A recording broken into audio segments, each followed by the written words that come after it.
too. I'm woefully unprepared for this. I'm not wearing socks either. No, it's a good day. It's a good day, guys. How are you guys doing? How are you guys? Nice. I'm kind of useless right now. I really don't do much productive throughout the day.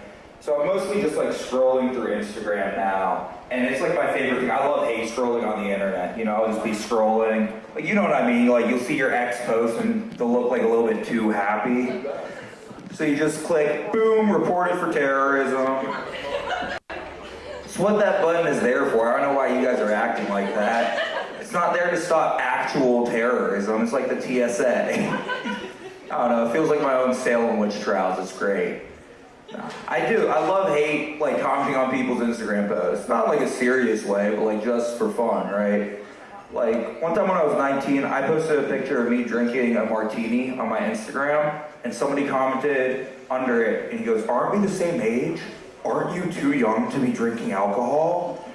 So I looked at his most recent post, and I saw it was an announcement, and I commented, "Aren't we the same age? Aren't you too young to be a single dad?"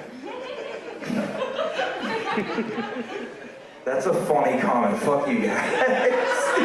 Why do you think this is a good guy? He's a single dad living in a trailer park. He's a single gym teacher, man. He has a goatee. This guy sucks. Why are you worried about what I'm drinking? It's just a different dude when you have a kid. Like, seriously? Your kid is drinking formula. I don't know, man. My therapist, I told her that joke. Not a fan. Not a fan. She does not like it. It's okay, though. I went to her Instagram. No, Facebook. She's old. It's okay. I went to her Facebook, and I scrolled down. I saw the most recent post. It was her and her husband. So I commented, "Cankles, hard eyes." So I need to find a new therapist now. No, therapy's good. Therapy's good, but therapy's the name of a strip club up in Pittsburgh, so. No, therapy is good. My one issue with therapy isn't about therapy, it's about the therapists. Sometimes therapists, I don't feel are qualified. Like, my first therapist was like 24 and she just graduated. You gotta be at least 40 to be a therapist. Is that just me? I don't have any other jokes off this. I was just thinking about it. You need to be on like your second husband to be my therapist. That worked great. Awesome. Okay. Somebody did mention something. It's like, oh, you must feel real good about yourself hating on other people like that. You must feel real good about yourself. Yes, I do actually. It's great. I don't know why people are acting like that's a judgmental thing. No, I love hating on people. It's a true passion of mine. Okay, what else can we talk about? I just went on a trip. I just went to Europe. I went to Poland, I went to the Czech Republic, I went to Germany, and my friend said you should bring over like some Twinkies or like a Big Mac because the European mind cannot comprehend. The European mind cannot comprehend. And I'm like, you mean the people that did the Holocaust? You think they can't understand unsaturated fats, but they can do genocide? What the fuck are you talking about? I was also going to big cities. I'm not going to some third world countries, man. I was going to places with universal health care. The American mind cannot comprehend. That's a fun one. I'm Jewish, and my entire family lived in Poland and Berlin and around Eastern Europe around the 40s. It was a great time. No, some shit happened, and for me, it was really spiritual, and it was really nice to get to go and see those places. I got to see where my dad grew up. I got to see Auschwitz, and I mean, going to Auschwitz is super emotional, right? It makes you ask a lot of spiritual questions, ask yourself moral questions like, how can another human kill another human? How can that happen? And then we drove there and people still forgot to use their turn signals. Are you fucking kidding me? I was in the back losing my damn mind.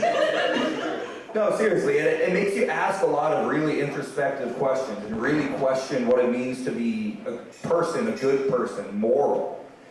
And it makes you ask things like, how long do you have to wait after you just went to Auschwitz until you can jack off again? don't have to like it, but you have to ask yourself that at some point. Because like 3 hours after, it's like, no, dude, I can't. You know, the guys in here have been in 8th grade and 9/11 rolls around. You guys know what I'm talking about. Like, I really shouldn't today, guys. But like, I don't know, 9 hours after your first beer? Like, what's the time frame for that? I don't know. One of my friends and my boss, he's a Jewish guy, and he said, can you bring me something back from Auschwitz? I think it would be really cool. And I'm like, they don't have a gift shop, dude. What are you talking about? You think I have a gift shop in Auschwitz? Are you fucking serious? What would they even sell? Like a t-shirt that says, I survived Auschwitz? No, like a branded ashtray or shower caddy? Whoa.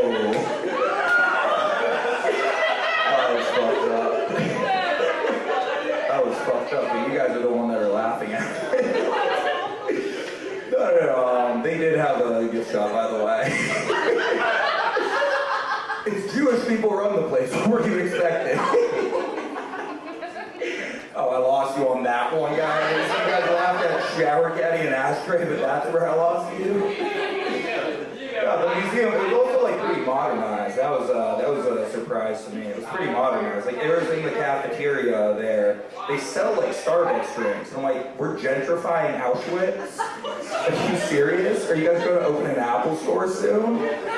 We were walking through the gas chambers and I got a text. And then I was like, I got a text in the gas chambers? And I checked, and I'm like, there's 4 bars of Wi-Fi down here. Why do we need this? Who was the person who had to install Wi-Fi in Auschwitz? Oh, okay, that was fun. You got out of that. You guys are a fun crowd. You know, that was a cheery subject, the Holocaust. We're gonna switch to even happier one. I think one thing in society, you don't need to like this joke.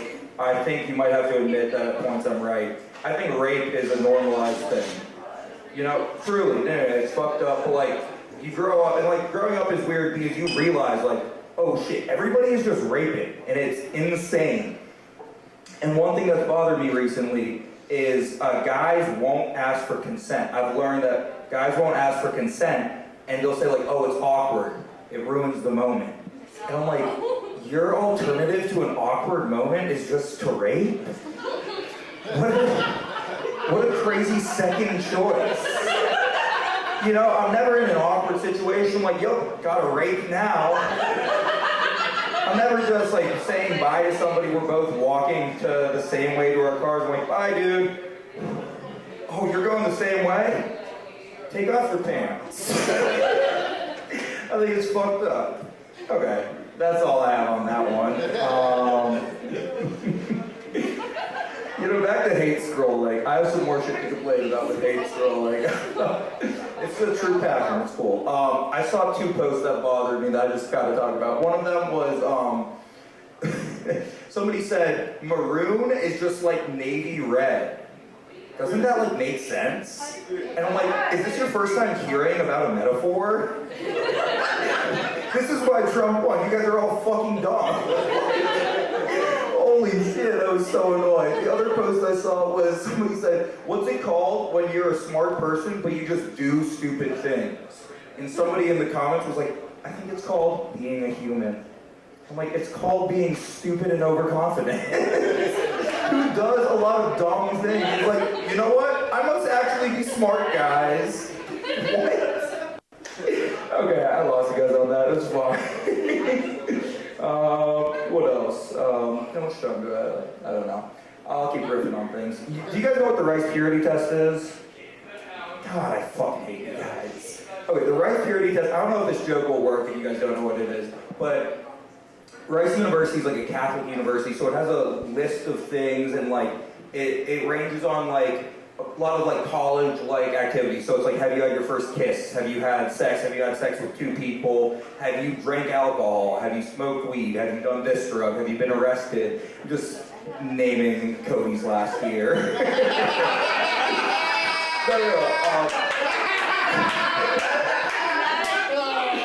No, but it gets super intense. It gets super intense. And like, nobody has...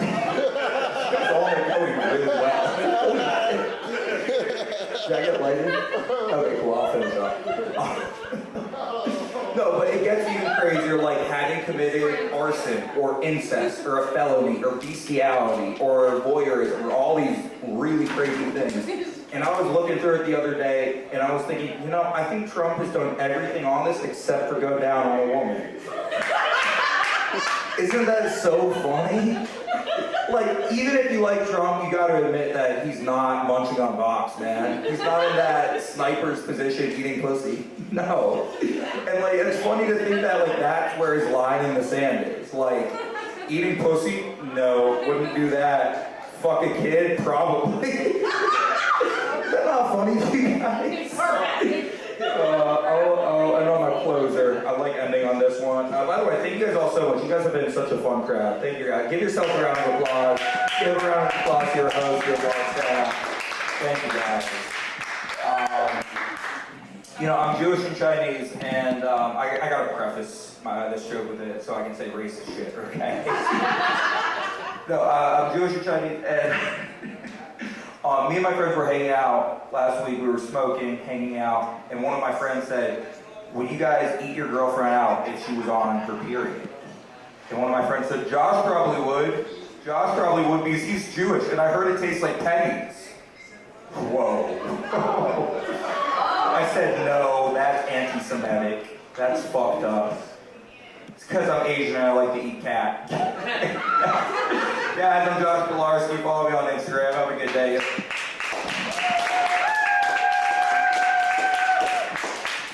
Give it one more time for Josh Pilarski. So I wanted to make this event just like $5 entry, but then I found out that Josh is Jewish and Chinese, so I had to charge $10. The minimum. Just to support him. You guys ready for your next comic? Yeah. All right. One more time. Are we ready for our next comic? All right. Give it up. Give a warm welcome to Riggleman.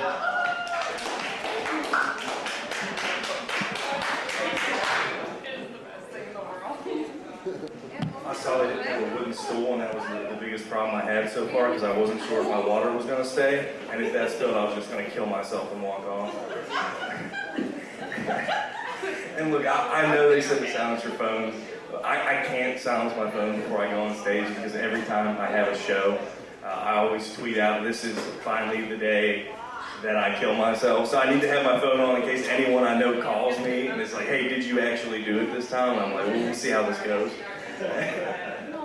Nah, man, but for real, big thanks to Cody and Devin for hosting this thing. Their podcast is awesome. You should go listen to it if you haven't listened to it already. But yeah, clap it up for them. They're great, man. They're great. If you haven't listened to it already, I'll tell you my favorite episode, so maybe it'll get you interested. My favorite episode is they had this woman on who claimed she was like molested by a ghost and it gave her herpes. And you should go watch particularly that episode before she dies of ghost AIDS. So just go watch. I'm serious. This isn't like a go watch that episode. You can find it. He's not. I'm not yet. It's for real. Nah, man, but it's good to be here back in West Virginia. I'd like to tell you that's because I was at the Saudi Arabia Comedy Festival and they paid me a bunch of blood money and I don't have to do shit like this anymore. But the truth is I just had to visit my in-laws, so I am no richer and I'm also sad. But I did see all like the controversy from the festival, and it was pretty interesting to me because all these comedians are saying like, oh, we wanted to like spread free speech and we wanted to like repair relations between the United States and the Middle East. And I thought that's actually like a pretty good reason. I think the reasoning is good, the timing's just a little fucked up. Like nowadays, I don't think that's so important. If they wanted to repair relations between us and the Middle East, I'd say like a good time to do that was like August of 2001. That would have been like the perfect time. If those comedians could have stopped 9/11, can you imagine how happy New Yorkers would be? Their 2 towers would still be standing, and the TSA wouldn't stick their whole hand up your ass every time you brought a bottle of lotion on the plane that's a little bigger than what they told you to bring. Like, that would be fucking great, man. Oh, man. You guys were a pretty good crowd for Josh. I think you're cool with some edgy shit. So I'm going to talk about Charlie Kirk getting blown away for a few minutes and we'll see how that goes. Look, my dad's old enough to be a Fox News dad now, which is unfortunate for me, but also very funny. And my dad called me after Charlie Kirk got blown away and was like, hey, don't talk about this on stage, okay? It's not okay to punch down just because a man's dead. And I said, Dad, it's not punching down because he's dead, it's punching down because he's all the way down in hell. And that's, how lower can you go, you know what I mean?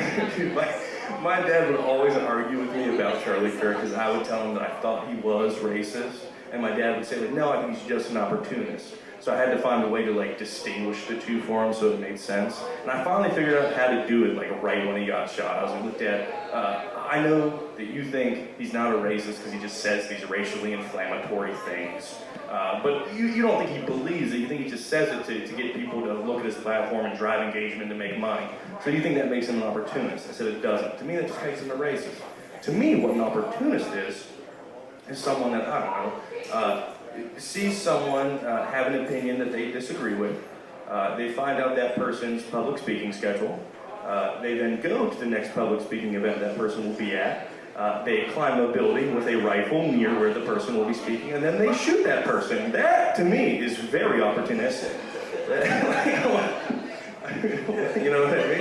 When you have lemons, you make lemonade, or you get a gun from your grandfather and kill a guy you disagree with.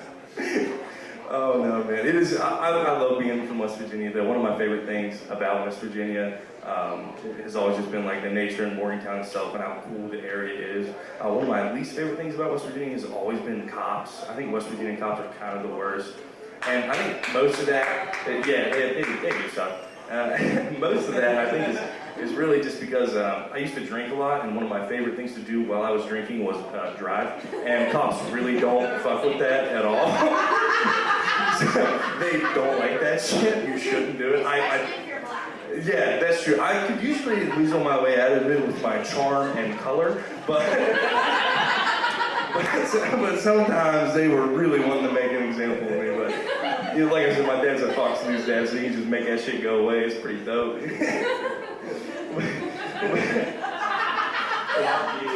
But you know, the West Virginia cops are just so racist. Like, I think they are the most racist cops in the state.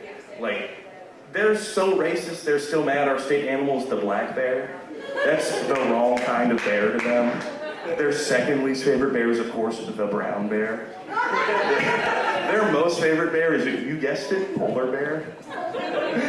Dude, they're so racist that they love Halloween so they can dress all their kids up as ghosts but make the hoods really pointy. They go to bonfires where it's like, that's a weird shape to put a fire across and then the food's not seasoned. And yeah, no, it's great, man. There was one nice West Virginia cop I met. It was actually, it was my best friend's father. He's a great guy. He's a huge 6'6" black guy. Fucking nicest guy in the world, man. And he joined the force because he wanted to make a difference. Like, he saw all the awful shit that was happening to people, all the police brutality, all the, illegal searches and seizures that were happening to, like, mostly the black population. And he wanted to make a difference from the inside. He was like a big Martin Luther King guy, so he was like all about equality. So when he joined the force, all the shit that would just happen to black people, he started doing to white people. So it balanced the scales a little bit. He like terrorized like upper middle class suburbia. Like, if there was like a minivan going like breaking no laws, going a little under the speed limit, he'd pull that bitch over, yank her out, and kneel on her neck, and be like, "This is for George Floyd, you fucking." And then you're like, he really made a difference. He's my favorite fucking guy, dude. That bitch probably had it coming. She probably yelled at a waiter and asked for a manager 2 days ago, and he was like, "Never again." It's hard to talk when I'm on your neck. Oh man, he was fucking great, man. But as much as we can talk about West Virginia, like there's a lot of weird shit happening just in the United States as a whole now. Like the government's shut down, and I'm not sure why, but I think it has something to do with the fact that they won't release the Epstein list, and I think that's important to regular people with ambition, because everyone wants to do better in their lives and make more money. And I think the Epstein list is important so that you can see who made the least amount of money on the Epstein list, because that's the number that makes you fuck kids. If you can just stay under that number, you won't fuck a kid. I'm certain. I'm like 99.9%. I've never asked any of them. We don't even know who's on the list. But there's rumors, and I'm pretty sure you guys stay under that. So you know what I mean? Like as long as you make below X. The scariest part that I think the guy who made the least on the list is probably Stephen Hawking. And look, you know that island was bad because they talk about that shit like it's Jurassic Park after the dinosaurs got out. Like and Stephen Hawking has to be the T-Rex. His arms is all fucked up, like, you know what I mean? Like, and if you're a kid on that island, that's the worst pedophile to be interested in you, I think. Because can you imagine having to run away from a fucking motorized wheelchair and a voice changer coming at you like, I will my last year, and you're like, oh no, Stephen. And then someone's got to lift you up onto his lap, and you're like, oh, this is the longest 2 seconds of my life. Running into Stephen Hawking on Epstein Island, it's like getting raped by Megatron from Transformers, dude. It's fucking awful. Oh my god. You guys are a good crowd. It's only going to get worse. Buckle in. It doesn't get better from here. I'm going to talk about a girl that got murdered in a second. And it'll be funny. Honestly, I'm from West Virginia, so the hardest thing to do when terrible things happen in your community, because I went to high school with Devin actually, and we went, probably up to UHS in town there, and we went to high school with that girl who got murdered that made national news, Skylar Niece, and that was like a really sad thing, and it really shook the community, and it really affected me in particular, not because I knew the bitch or anything, but because I realized I'd have to find a way to make that funny for people. So here goes. Whenever I was in high school and she got killed, they ended up finding her body near the school, and we got out of school early. They came over the intercom and they just announced it like, hey, everybody, there's a gas leak. So we're going to start dismissing my homeroom and get everybody home for the day. We're going to get people out of here. And I was like, oh, great, yeah, no problem. So as I'm leaving the school in my car, I see that there's all kinds of police presence around the school where they found the girl's body. Sirens are on, guns are out. I'm like, oh, man. Either they lied about this gas leak, and it was not a gas leak, or this gas leak was black, because that's the only reason all these cops would be out there tracking this gas leak down when all it wanted to do was go home with its Arizona iced tea and bag of Skittles to its family. And it turns out I was right. They found the bitch's body. I felt terrible. The cops are probably still racist, but they did find the body that time, so it was good they found her. And we ended up kind of finding more out about the story after they found her. Like the girl got killed, and it was actually her two best friends that murdered her, and it was terribly shocking because they would have gotten away with it, but one of them couldn't hold it together, and the guilt consumed her, and she confessed. But the other bitch held 10 toes down. She was full psycho shit. She was not gonna tell shit. And when they asked them, what was the reasoning that you killed her, they were like, well, we didn't want to be friends with her anymore. I've had people in my life that I didn't want to be friends with anymore. What I did not do was stab them to death, cut them up, and put them in the woods by my high school. That's what they did. And we were concerned for our buddy because he had been seeing the real psycho one for a while, and we wanted to make sure he wasn't caught up in the shit or nothing. So we kind of came to him and we were like, hey man, how's this going? Did you know anything about this? We care about you, we want you to be all right. And he looked at us and he's like, no man, I didn't know anything about this. Look, I didn't know any of this shit. Her and I were just kind of hanging out. We would just hang out and she would give me some hand jobs every now and then. And that's when I knew he was probably going to have to do time. And he was like, what are you talking about? It's just a hand job. And I was like, yeah, man, she was using you to practice her stabbing motion. It's all over for you. You don't have to go in.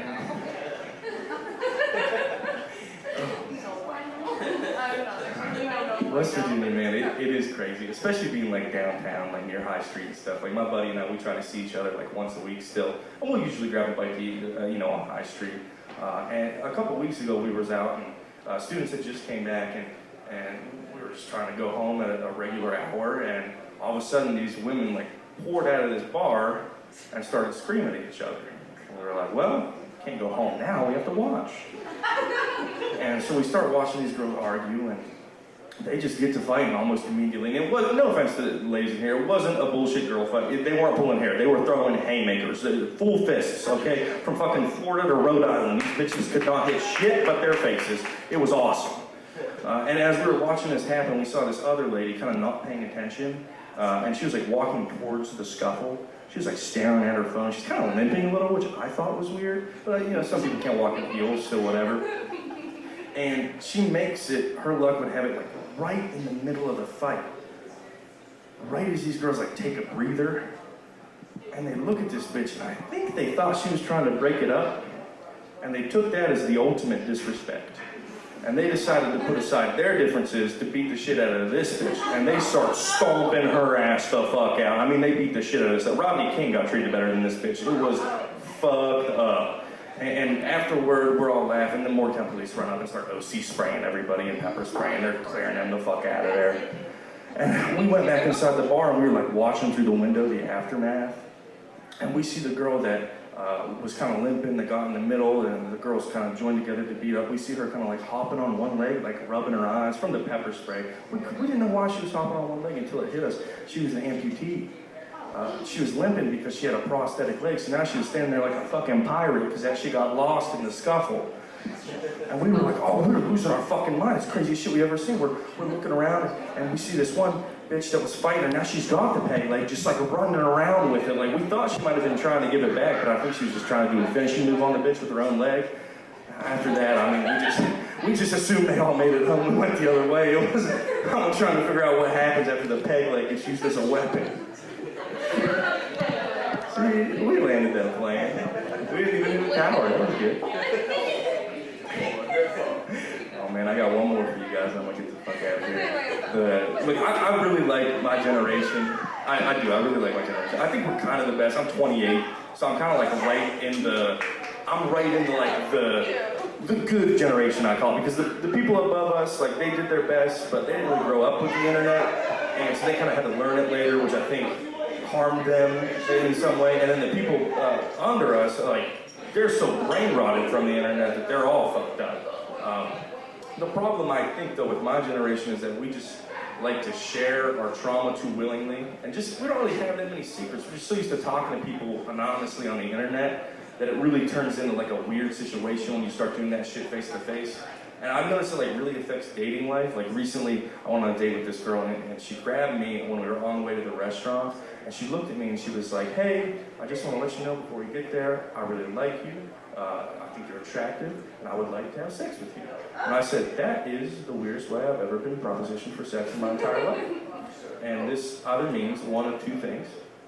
Either means A, there's something like in there that she wants to tell me that she's like prepping me for later, which is rude to trauma dump on someone on the first date, I think, unless they get an appetizer first. If you give me onion rings, whatever you need to tell me, it'll make it go much smoother.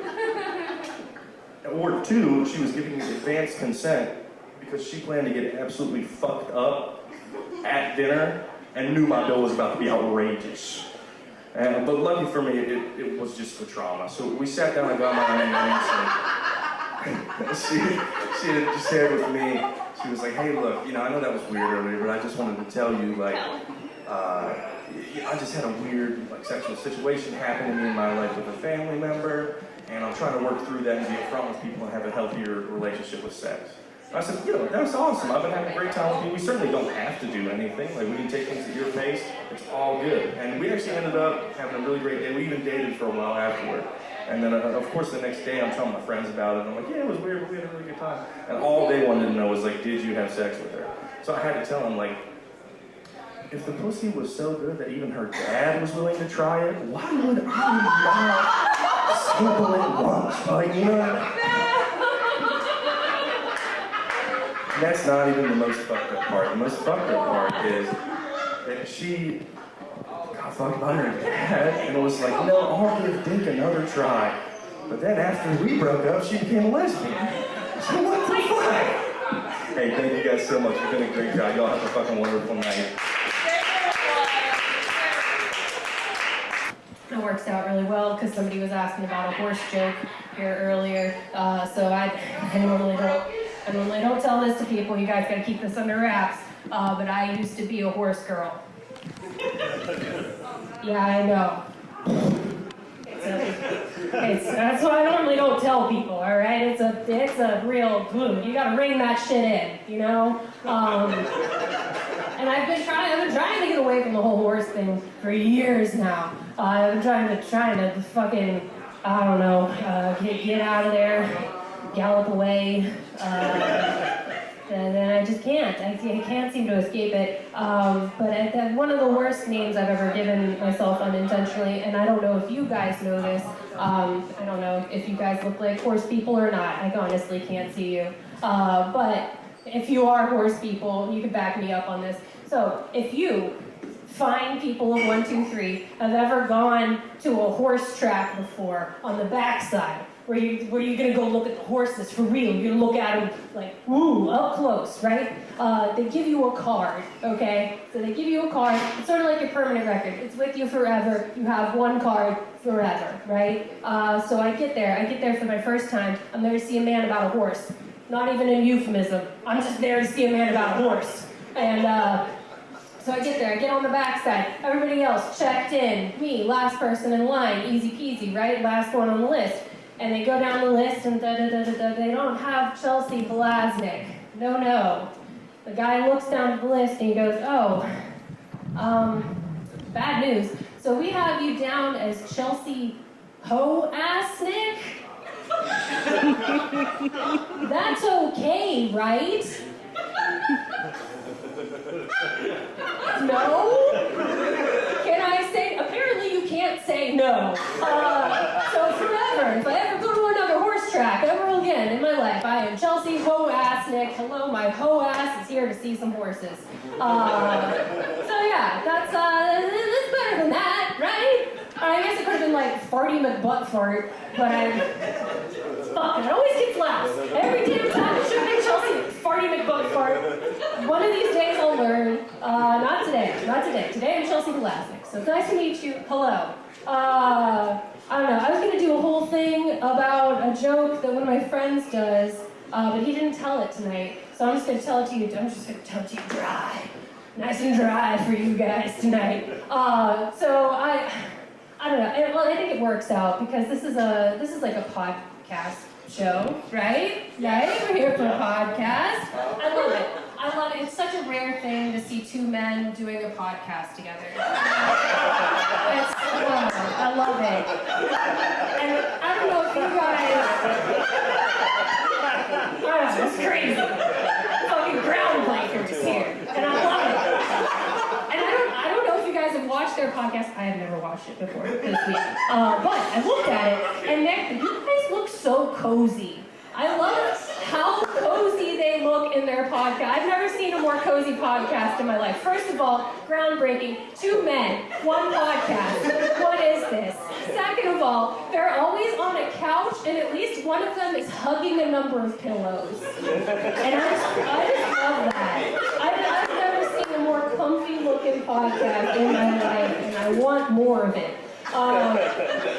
But okay, groundbreaking shit here. I love groundbreaking men. You know, that's what I love. And one of my friends used to do this joke about the clitoris and how it was discovered in 1998. No. Thank you. As most men with clitorises, way overconfident, right? And I've looked it up. I looked it up every fucking week because I know he's going to be on the same goddamn shows as I am. So I always look it up to make sure that I'm right. And I wrote it down. Hold on. Gotta check my notes here. Don't mind me. All right, I wrote it down. So the literary discovery, rest in peace, my phone, was 1559. That's when they wrote about it in a textbook, right? So that was a couple years ago, right? But the earliest ones that we have record of is like 460 BC. People were like, oh, hey, if you just, right there. Damn right. Yeah, that's what they said. That's what they were saying in 460 BC. Crazy. That was what was etched. Yeah, they etched that shit on slabs, man.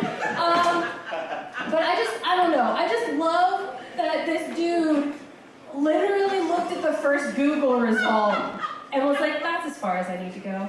No. Good enough. And I think that's why it took him so long to write about the clit, right? That's why it took him so long. And that, to me, is why it's so concerning that that they're trying to have sex with us? I don't know. That just makes me feel a certain kind of way. It makes me feel like the first time somebody wanted me to call him daddy in a sexual way, and then he called me the next day to ask about how to start a lawnmower. It's giving inadequate, you know what I'm saying? But really, the real reason why this concerns me is actually, there's a number of different things. First of all, falconry. You guys like falconry, right? Yeah! Yeah, we got some bird heads in the audience. I know what you're talking about. For those of you who don't know, falconry, it's an ancient thing that we've been doing for thousands and thousands of years. It's really cool. You get this big bird, not like Sesame Street. You get like a hawk or an eagle or whatever, and they like come and they sit on your arm, and you can train them to do really cool shit, like go and go and get a rodent or deliver a message or I don't know, fly around or whatever. But it's really cool because you can train them and they like bond to you, right? And that's really awesome. The really not awesome part of this is that they have used male falcons exclusively for thousands and thousands of years. Do you know why that is? Don't worry, I'm here to educate. I used to be a college professor, and now look at me. All right, the reason why we've used male falcons for thousands of years is because I don't know if you guys know how to get a giant bird to bond with you, but basically, you make your arm look real sexy, and you just let them go to town on your arm. You let a bird hump your arm until completion, and then they're like, yeah, I guess I could cook that rat for you, whatever, it's fine. And my concern here is that they figured out how to get the male falcons off, right? We haven't used female falcons for thousands of years, and those motherfuckers only have one hole, okay? Birds have a thing called a cloaca. It's one hole, full purpose, right? You're shooting babies out of that, you're coming out of that, you're pissing and you're shitting, okay? And if we can't figure that out on a goddamn bird for the last couple of years, I'm just saying, they looked at the first fucking Google result and were like, it's easier to just let that bird on my arm. I know, they could have done other things, right? Could be like, ooh, Sharon, I took out the garbage today. Boom! Female falcon coming on your arm. Bird juice everywhere, right? So I don't know. The really concerning thing about falconry, to me, is the pleasure gap. I don't know if you guys know about the pleasure gap. Do you guys know about the pleasure gap? Don't you worry, I'm here to educate you. So, boy howdy. So to me, the pleasure gap was like a really scary thing for me because I used to be gay. I used to be real gay. And then I don't know if you guys know this, but then it goes like LGBTQ. You get to the end of LGBTQ, I ain't fucking anybody, right? You just fall off the end of the rainbow. They always tell you that there's a pot of gold there, but that's not true. That is simply not true. There is no gold. It's just a bunch of tired unicorns, okay? I know, because I was one. And I don't know if you guys have ever had this happen, where like your family figures out you like a particular thing, and then they get that thing for you forever. And I was a unicorn, right? And that's where you either your standards are low enough, or you just don't give enough of a shit, and you'll just fuck a married couple. Whether or not that keeps them together, breaks them up, whatever. I'm just here to be a unicorn. Yoo-hoo! So one of my unicorn couples, right, they got me a plaque and it said, I love being a unicorn. My mom saw that plaque and she has sent me unicorn emojis and fucking unicorn shit in the last 4 years. It's bad. Anyways, about me being gay. So I was gay for a bunch of years, right? I did nothing but box. So I was totally okay with that. I'm a takeout fan. And so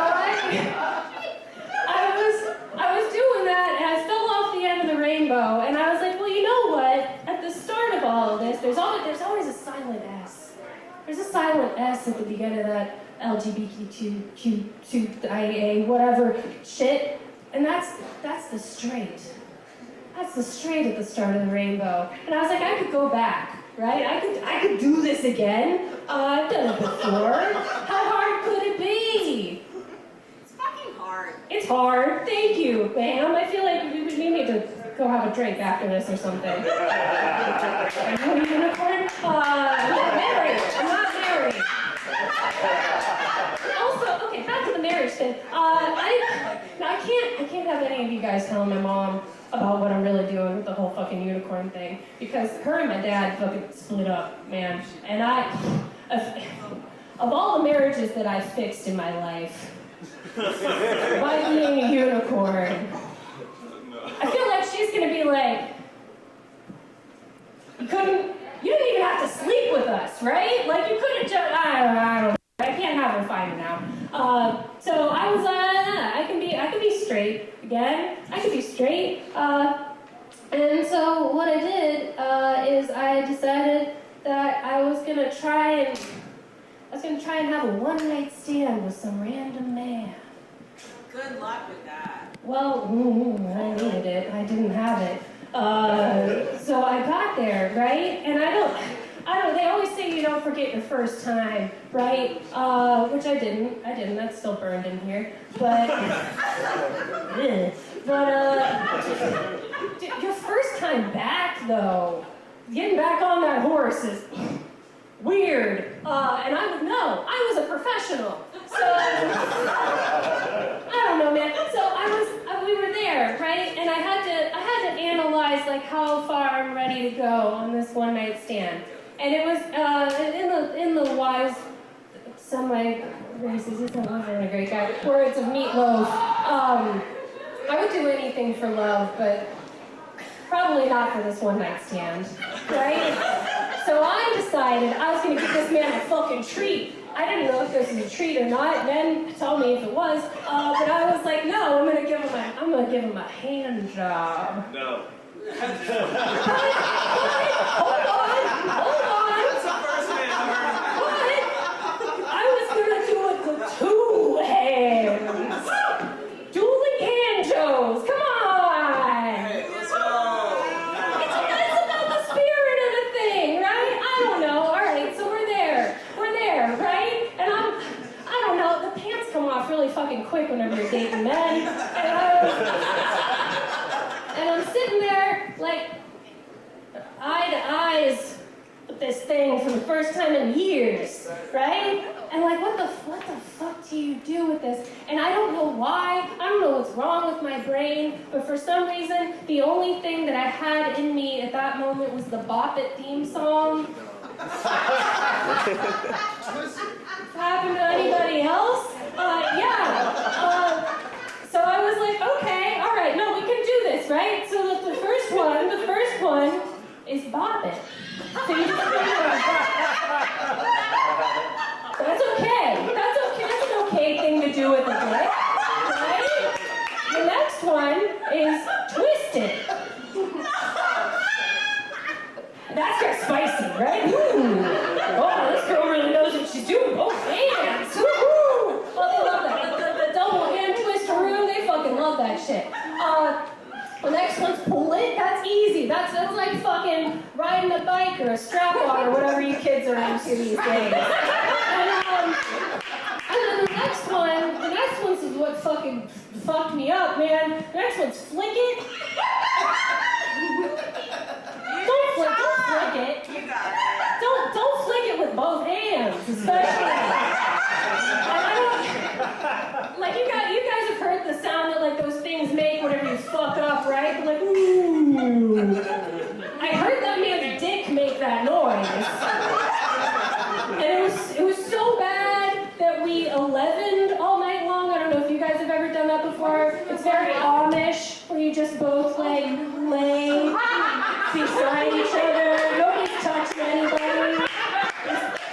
Just two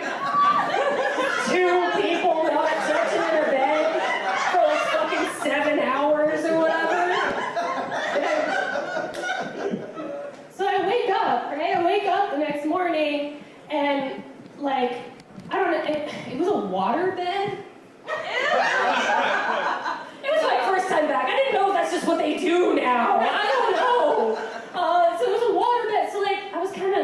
commotion in the ocean or whatever. And I look over, and this motherfucker's just fucking jorking it. He's just jorking it. Just fucking, he was like, oh, morning what? I know what to do. So I like really confidently like rolled over, and I was like, oh hey, what are you doing over there? It's so crazy. I know after last night you probably think I'm the worst, but the worst has yet to come. So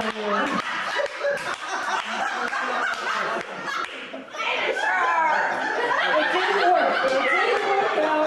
Bad news, guys. But yeah, that's for me. My name's Chelsea. You guys are doing wonderful. I hope you have a great day.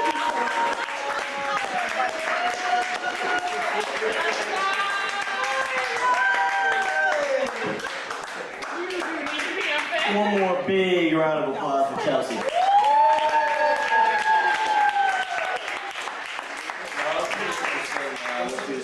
What she was saying about Falcons made me realize that me after a trip to the bar and about like 6 or 7 Jameson shots, I have a lot more in common with Falcons than I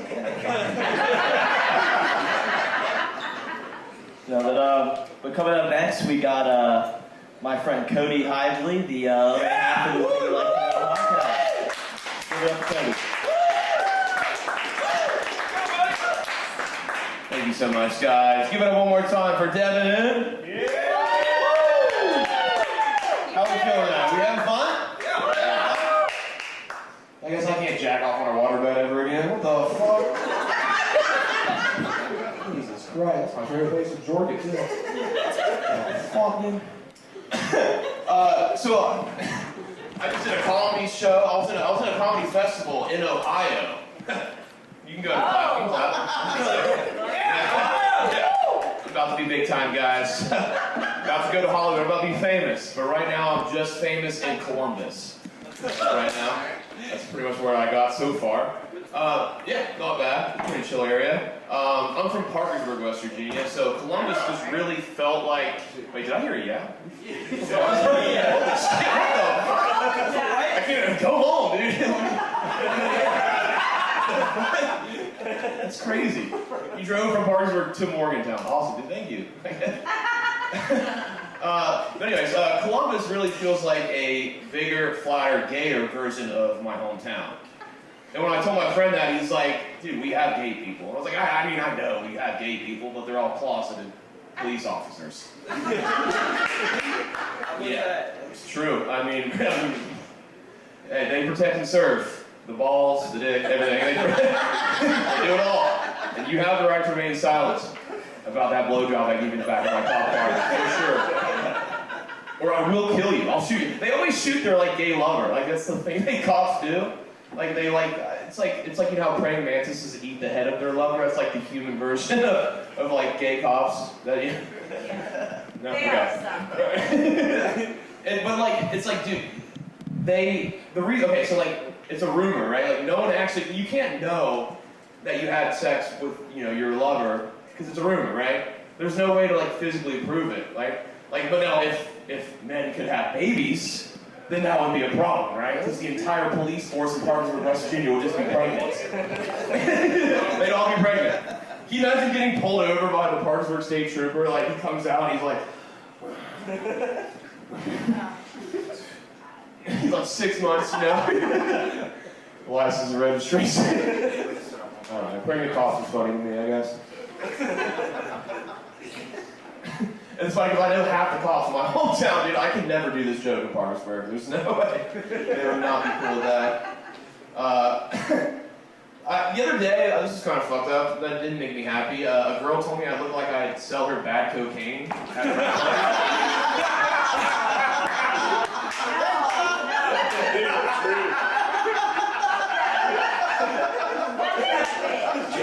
Yeah, when she said it at a frat party. Well, I'll sell her bad cocaine. Hey, joke's on her though. I cut that one with fucking laxatives. Have fun trying to be hot and try to have the shit running under like Becky. Yeah. That'll be fun. Oh shit, man. Give me a round of applause for 1, 2, 3. Oh, man. Having a good time, right? Having a good time. I love that we have a cameraman here. He's also recording. It's my guy. He's recording on a 1998 like. No, don't do him like that. This is fire. Anyone can watch his back in like 20p. It's gonna be so sick. I'm gonna be like sideways on stage. That's gonna be sick. See that motherfucker, it's fire. Yeah, obviously I wasn't in a frat. I was in undergrad. I was a theater major. I know that's fun. That's funny. That's objectively funny. Yeah. So obviously I didn't sell cocaine. I sold weed. I mean that's a drug of choice when you're a theater major. And one thing I learned about selling weed to theater kids is nothing really brings out the autism of a musical theater kid quite like marijuana does. To be honest.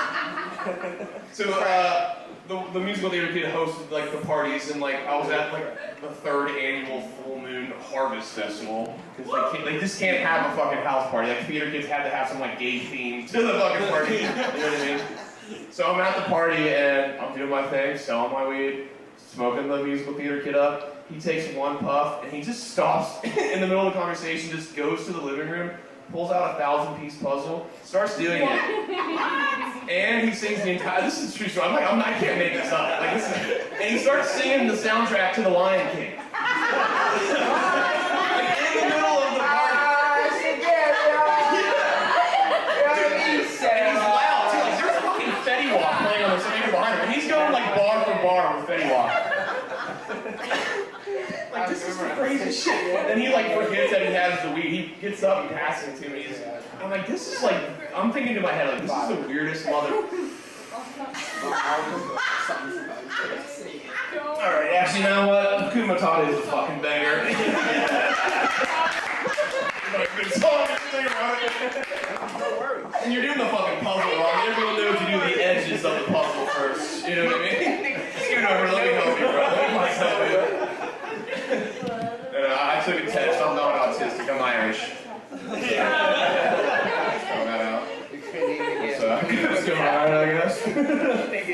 But yeah, I was really bad at selling weed. I was like the worst drug dealer because I would just smoke the weed. Like you would call me like, hey, can I pick up? And I'd be like, no. I ain't smoking, dude. I smoke weed. Alright. So I had to get another job. I worked at Papa John's on Beechers. Yeah, the person I was making your 2 topping fucking for $10, it was me. Yeah. That's why they're like $10 on like Tuesday, because I was making it. I was right across the street from you. Yeah, I was making your fucking pizzas. That's probably why Ghandiii acts like that, because I wasn't making the meal. Shut the fuck up!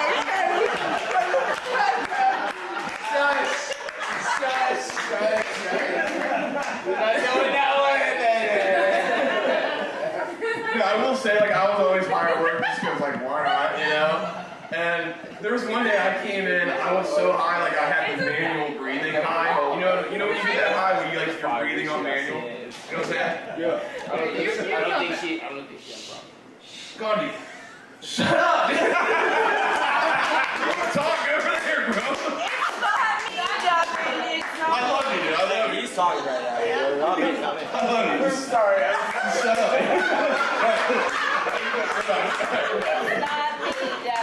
I'm so sorry.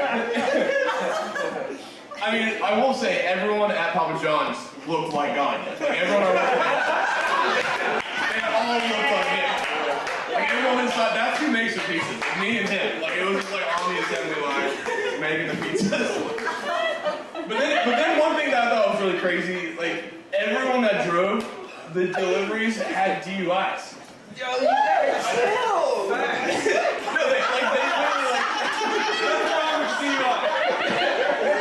They all had blown ghosts in their fucking car. I was like, is this part of, like, was that part of the application that I missed? Like, did you have to have a DUI? Like,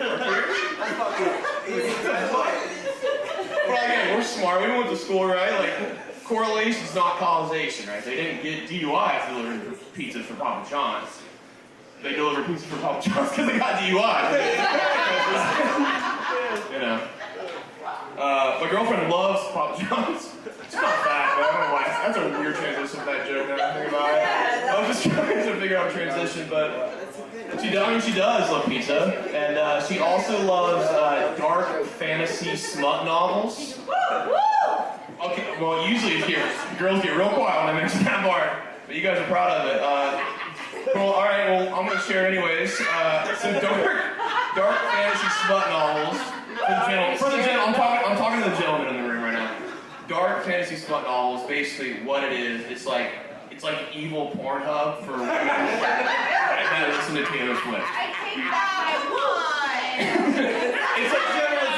It's like the girls that do doggy like this. They're the ones reading like this evil porn, like in these books. Show the verses. I've read some of my girlfriend's books. I'm like, what the fuck is wrong with you? What's going on in these books? Been there, never. I mean, the shit in this book, some of these books make Two Girls, One Cup look like the Teletubbies. I swear to God. It's fucking dark. It's insane. I couldn't believe it. I was like, who the fuck is writing this? This must be like some murderer like in prison, right? No, there's three fat Jewish girls from Rhode Island that write them all. They write them all. It's like Melissa Jovovich and they're fucking like Sarah Goldstein.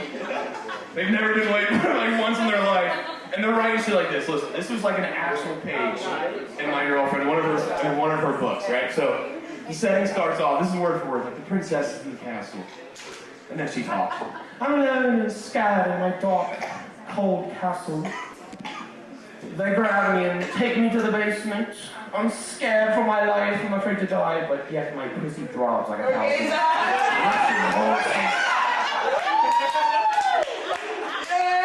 I have blood and cum and shit and whatever else in my eyes, but outside lust for it.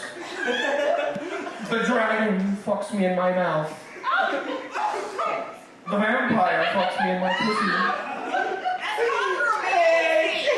And then the black guy fucks me in my ass. Oh my god, I know it's a fantasy, but let's have a little realism. You know what I mean? Like, there's no way a princess would let a black guy fuck her in the ass. She would never be the same. That was the only truthful thing you said. Right, there you go, dude. She brought her back to her castle to say,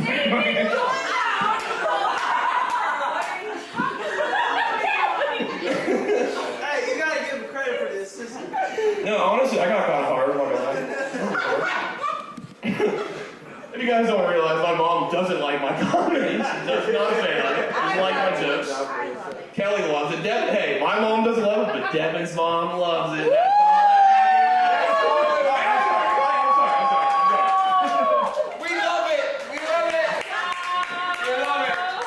Thank you. But she doesn't like my jokes. But for believe it or not, it's not the material. It's for because I cuss. That's where you draw the line, Mom. That's where you draw the line. And she comes to all my shows. She didn't come to this one, thank God, but she comes to most of them. She's like, no, it's because you cuss. And she's like, you know, Jesus Christ is listening, and if you're cussing, you're going to hell. I'm like, all right, Mom, did Jesus have like noise canceling headphones on when that person cut you off on University Avenue today?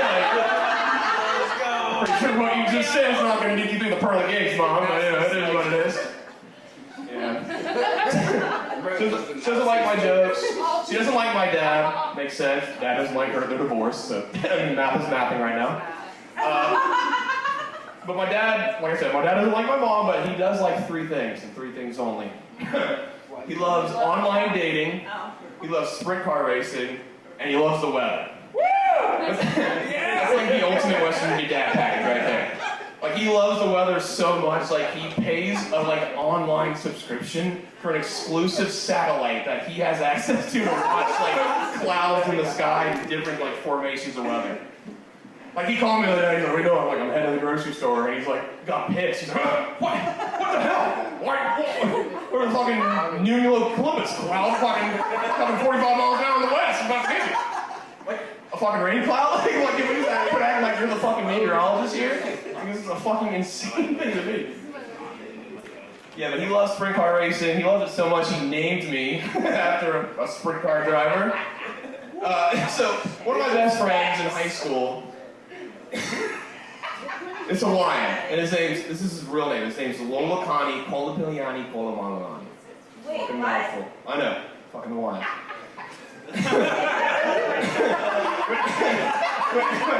Which means, it's sick. It means like a god, like that they would pray to when like European settlers would like come like try to take their island. They pray to this god to defend their island. I'm like, that's sick. My dad must have been praying to the 1994 Eldora dirt track racing champion. That's who I'm named after. Like that's fucking like I don't think it gets any more hee-haw, bee-ball, fuck my me-ball than being named after a guy that races cars in mud. Like that's the craziest shit I've ever, you know, it is what it is. I'm glad you like that. But yeah, so my dad loves online dating. If you're like 16 and kind of chubby in West Virginia, watch out, my dad's coming. He's coming. 60. He doesn't have a cell phone though, which is very fucking annoying. Very fucking annoying. He's like, I don't like technology. I'm like, alright, that's cool. But the Pornhub search history on my VR headset says a little bit different. Right?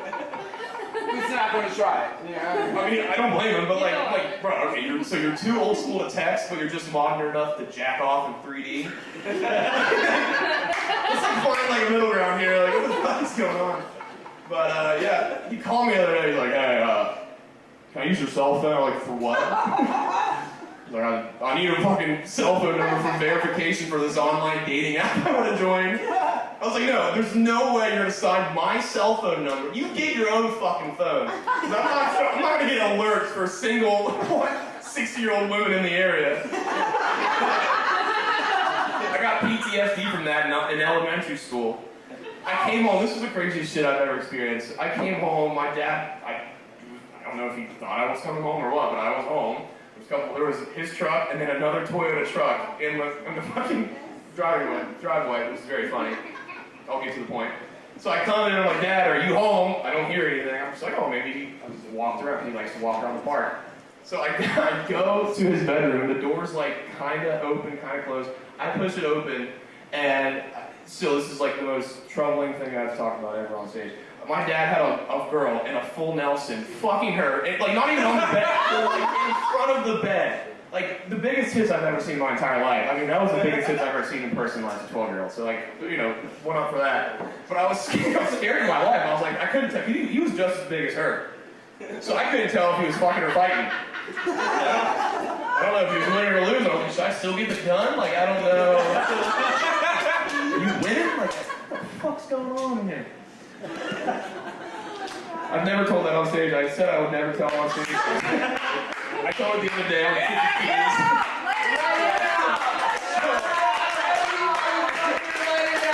So hopefully Dad never comes to any of my shows ever again. At least he didn't shoot him.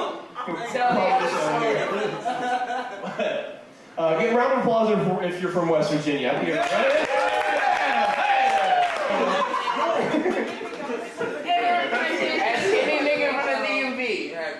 This is just west of Virginia. He's like, where's Virginia Beach? And right outside. Ghandiii walks outside and sees the river. Like, oh, Virginia Beach. Hell yeah. Hell no, not the hell yeah, nigga. Fuck out of here. Oh no, never again. All right, but we get a bad rap. It's really fucking annoying. Everyone thinks we're just a bunch of racist cousin fuckers. Whatever. Fuck that. We're not racist. Definitely. Sometimes. Sometimes. Words. Right there. Good words. Listen, we've all been to a family reunion, you know, and we saw someone across the fucking the civic center, like, oh my, okay, is that a family friend, or, what we got going on here? Talk to your mom, like, is that a cousin, third cousin, fourth cousin? Like, if we had kids, what our kids have, 10, 12, 15, how many toes would they have? You're a winner, Don't do that. But we're really known for three things. We're known for, what, coal mining, moonshining, and... Racism. methamphetamines. Yeah, you said it. Oh, And it makes sense. I mean, the math is nothing. My grandfather was a coal miner. You said it. My uncle was a moonshiner. And my cousin did meth. and everyone was racist. You gotta add the Maybe. I don't know. No, you found it true. He first off, in his defense, he thought it was Molly. But if you, okay, just for the record for everyone, if you do Molly in West Virginia, we've all done that. That's just how it works. That's literally just how it works, dude. Say it again. Last time I did Molly in West Virginia, I was like, man, I really have a sudden urge to steal copper off an unmanned construction site. Let's go hit the railroad center. Hey, kind of like a murder. I did a snort of Molly, I was like, yeah, fucking right, give me too. I was like, let's go steal my neighbor's Cadillac converter. You've been around some of them. I gotta get more of this Molly, dude. This Molly's so fucking good. Holy shit. Alright, I got one last joke for you, then we get our headliner up. How we feeling? How we feeling? Good. Yeah? Make it a good one. Make it a good one. What's up, Neho? What's up, dude? I don't know why I shouted you out. I'm on stage. That's crazy. Alright, last joke. Here we go. So, give me a round of applause if you guys heard of 4-H. Yeah. You know what 4-H is?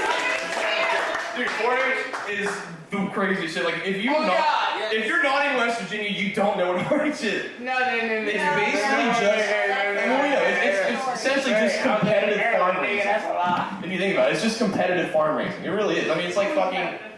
You literally, like, you go into a ring with a pig, and there's a guy with a fucking clipboard, and he's like, good pig. He won. That pig is the winner. That's the best pig. Like, what the fuck? I'm the same age as Derrick Henry, alright? Bro, don't do that. Think about this. This man, same age as me, was in Florida training to be in the NFL. That nigga stiff arms the niggas for his life. Like, bro, come on. Like that. Love you, Ghandiii. Shut up. Meanwhile, he's stiff arming kids. Got a new stiff arm. Meanwhile, I'm trimming the ass hairs of a Portuguese potbelly pig for show. What the fuck? Like, dude, this dude is working on ball security. I'm in thigh-high rubber boots, making sure my pig's balls look pretty. Alright, that's all I got. Thank you so much, guys. Alright, you guys ready for your last comic? How we feeling? One more time. How we feeling? This is our headliner. If you guys have ever been to any of the Red Eye comedy shows, you know this man. He's one of the funniest motherfuckers in town. Same name as me, so obviously he's a fucking absolute murderer. Give it up for Cody Hively.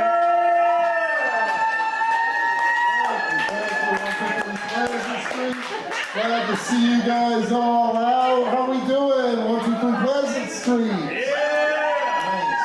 Round of applause for all of the comics you've seen so far.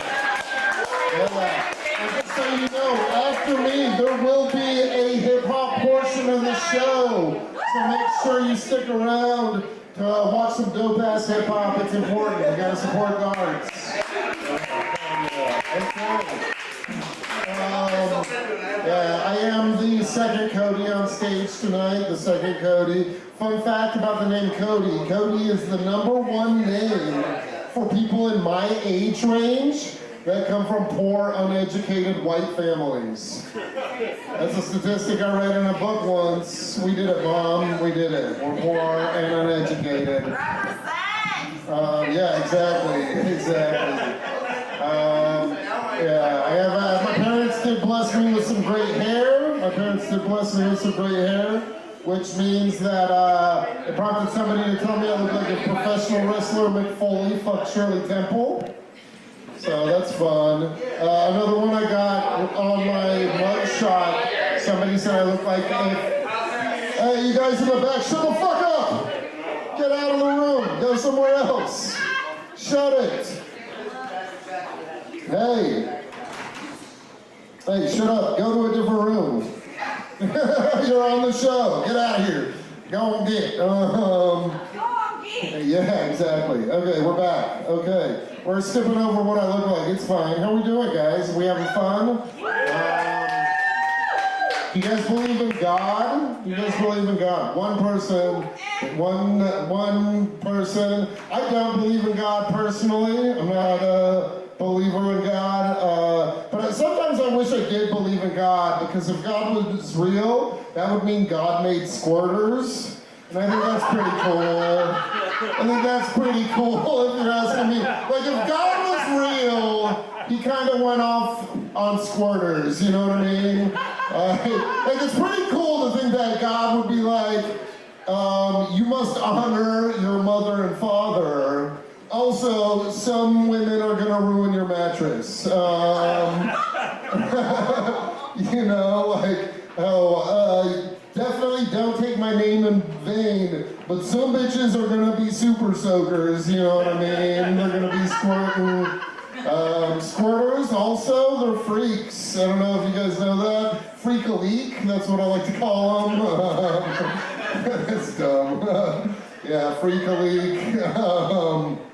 Yeah, no. What I want to know, though, is are squirters freaks because they're squirters, or are squirters because they're freaks? You know what I mean? That's my chicken and the egg. One of life's great mysteries. Yeah, no, not a fan of squirters, you guys. Any squirters in the crowd? No, what's a crazy thing to ask? What's a crazy thing to ask? No, I am. You guys know, we love them. I love them anyway. I'm a bitch religiously. Yeah, dude, yeah. Do you guys feel like being raised religiously fucked you up a little bit? I'm gonna take that as a yes, because that was neither a confirmation or a denial. It was just an acknowledgement. So if you can't even process what I'm saying, it means yes. Yeah, no, it definitely messed me up being raised religiously. I was raised Catholic on my mom's side and Baptist on my dad's side. From the Catholic side, I gained immense guilt. And from the Baptist side, I also gained immense guilt, but also the love of gossip. So that's fun. Yeah, exactly. She said facts. Yeah, the only religious woman in the room. Yeah, no, for sure. They do be gossiping in church. Yeah. What's crazy is my dad took me to a mega church when I was young. This is true. He took me to one of those churches that has like 3,000 people every Sunday. And the pastor of that church, MC Hammer. Yeah, he's a pastor now. I don't know if you know that. MC Hammer, he is a pastor out on the West Coast. And he was the pastor of the church I went to. He ran Sunday night service, no joke, called it Hammer Time. Also, MC Hammer, probably the only religious leader that's like, can't touch this. That's fun. Oh, that's fun. No, I was raised religiously. I was also homeschooled for a chunk of my childhood because my parents were like, we're gonna make sure you're weird as fuck. They wanted to make sure, so I actually, like my grandpa, as a gift when I was young, gave me a book about all the birds in North America. Because he was like, you're already gonna be weird, might as well lean into it and be a birder as well. So I do know like lots of random bird facts, which is crazy. Like turkeys will puke as a self-defense mechanism, which is pretty cool. I think that's pretty awesome. I think like women take note. I'm not saying. I'm just saying it's hard out there for y'all.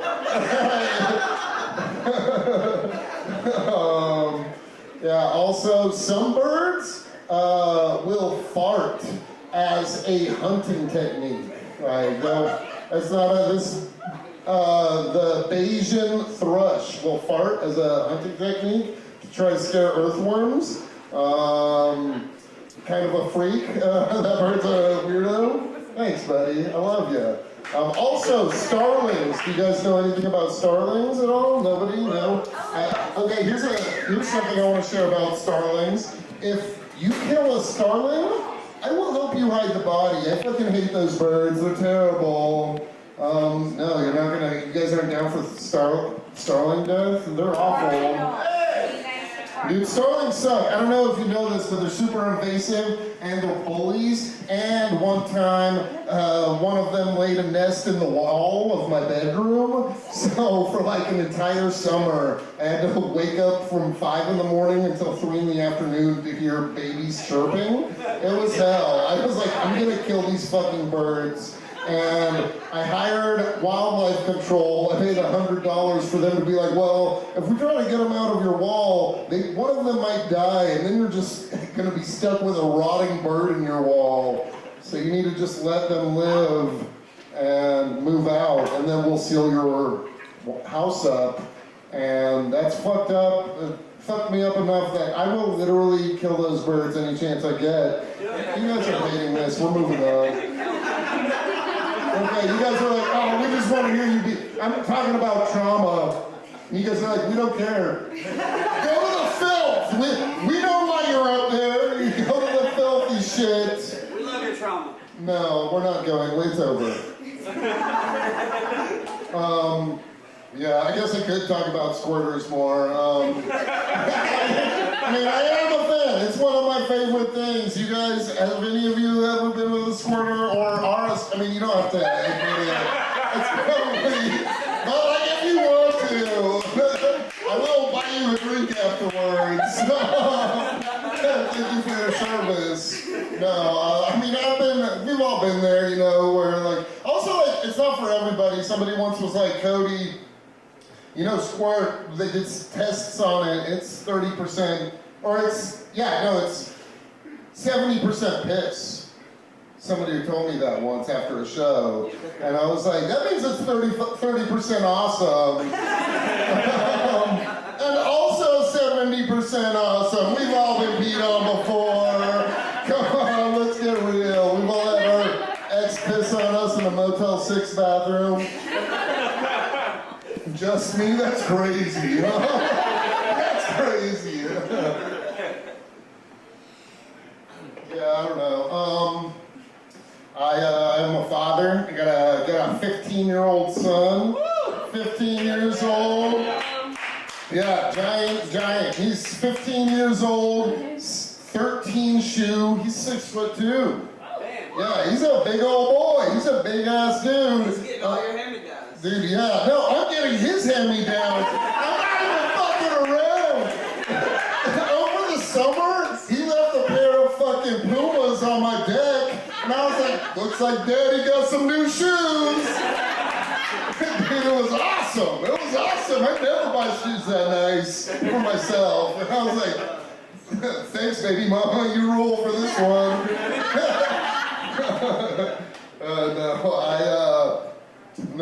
He's 6'2". I was also never the kind of parent while raising him that would beat my child, but I did feel like it would be an option for a little while longer, you know what I mean? That would just be a fight for my life. That's just a fun joke about beating my kid. And also, he loves that joke. That's probably my favorite joke. That I tell. He loves it, man. He loves it. No, he also, my son's gotten really into wrestling, which is crazy. Because now he will, if you guys aren't laughing at my jokes, he'll fuck you up, okay? I'll sick him on you, and he'll beat your ass. He got really excited. I took him to Kings Island over the summer, or not Kings Island, Cedar Point over the summer. We got really excited, and there were some friends around, and we were having a good time, and he was just really excited, so he was like, yeah, let's wrestle, and immediately took me to the ground.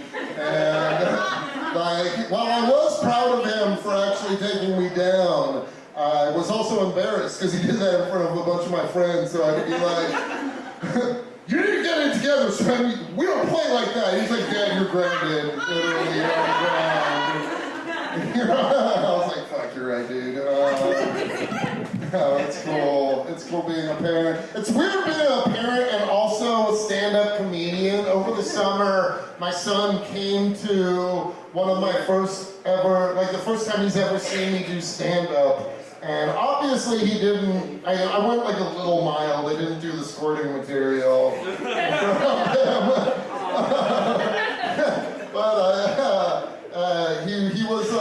he had a good time, and then the headliner came on, a comedian who's got like hundreds of thousands of followers online and like tours the country and all over the world. He was like, so Cody's kid is here, and he's like, yeah, and he's like, this is your first time seeing your dad do stand-up? And he was like, yeah, and he was like, are you proud of your dad? And my son just goes, kind of. In front of the whole audience! He just roasts me like that!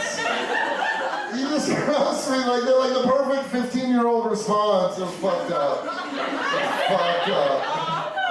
Dude, kids are funny though. They're so fucking funny. I don't know if you have kids or plan on, but like I feel like the younger generation is just so much funnier than like my generation because they're more connected to like they're more aware of things because of the internet, you know? Like is somebody dying down here? What was that noise? No, you're fine. It was more of like, it sounded like... I heard Oh, that was the door sound? No. That was happening. No, it's fine. It just sounded bad down there. I'm sure Donnie's got it under control. It's fine. Yeah, everybody's fine. Hell yeah. Okay, where was I? I was talking... Your son made fun of you. My son.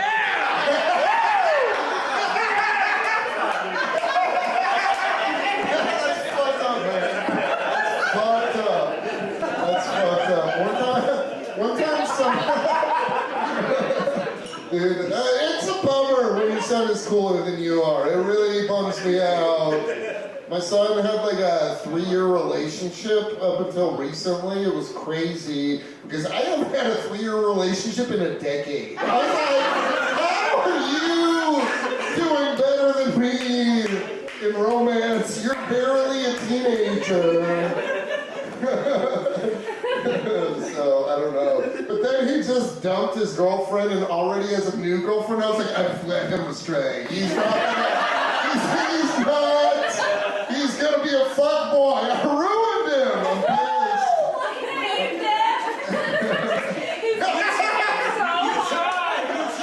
pissed. Is Devin's mom calling him out for being a fuckboy? That's pretty cool. That's pretty cool. I like that. That's fun. Anyway, is there son a fuckboy? Devin, are you a fuckboy? No. Yeah, so everyone's all tense now, like is he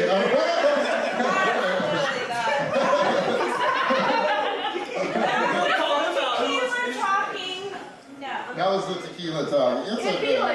Hey man, I say crazy things when I'm on tequila too. My favorite thing to do, one of my favorite pastimes is to take tequila shots and make plans I have no plans on to make.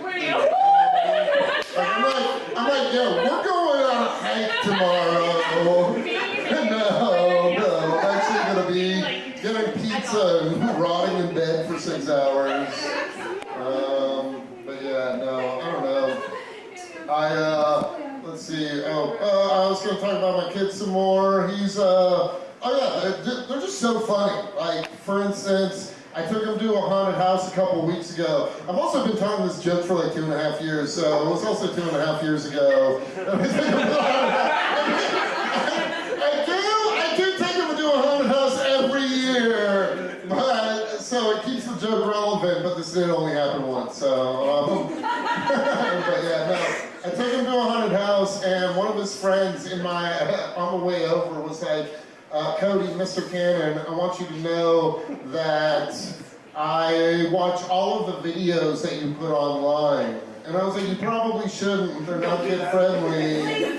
Yeah, and then he was like, no, I want you to think it's cool. You're probably the coolest of all my friends' parents. Yeah. Without skipping a beat, my son just goes, Connor, you don't even have a dad.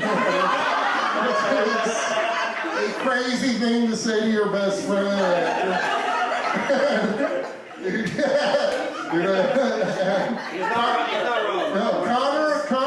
Connor says I do too have a a dad, he just loves meth.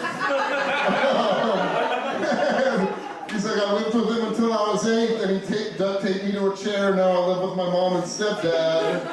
And then my son just goes, drugs go crazy. And I was like, you're correct, son, drugs do in fact go crazy. I don't know, if you guys can't tell by everything about me, I smoke weed. And people, it's crazy that you guys applauded that. That's crazy. I mean, like, I'll take it, but that's a... Why not?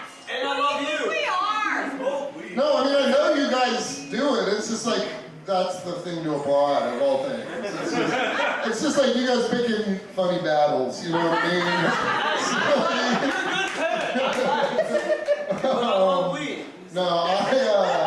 Yeah, people ask me all the time, they're like, dude, how are you gonna handle it when your kid smokes weed? Like, what are you gonna do? Because I was, no. Hear me out. I'm trying to do it right. Ask Devin how it works.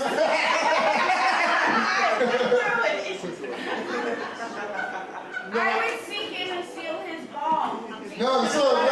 For sure. No, so my plan, here's what I want to do. I just want to talk to him like he's a person, you know what I mean? I want to sit him down, and I'll be like, listen, buddy, I started smoking weed when I was 15 years old. Same. I definitely started when I was entirely too young. It definitely made my life harder, and I probably should have waited until I was a little bit older, and my brain had time to develop a little bit more so I could make better decisions. And then I'm going to take his weed and smoke it. That's what I'm going to do. That's how I'm going to handle that situation. I'm going to be like, thank you, son. This is a great treat for me. This is just how it goes. No, I do. So you guys all started smoking crazy young, huh? 11. Yeah, 11? That's kind of fucked up, dude. Like, normally I'm like, kids will be kids, but 11's crazy. Do you feel like it fucked you up by smoking that young? Yeah. Yeah. Hell yeah, dude. I feel that way at 15. 11, that's crazy. I was like, just 2 years into jerking at 11. I started crazy young with the jerking, and because I was homeschooled, you know what I mean? Like, I was just like 9 years old, like, this encyclopedia makes me feel weird, you know what I mean? We were hotboxing each other's rooms and didn't realize. Like, at the same time, like, when he... Yes. He was a kid, he was smoking... And I was breathing my room thinking he would smell something, Smart. and he was smoking in his room as a child. As a child? How old were you, Devin? 7. Ah, That would be crazy. I was like 16. Nice. That's like an appropriate age. But I would think I would smell it and I would Febreze, but here it was him. Oh, yeah. He pulled the old who done it. My friend's dad. You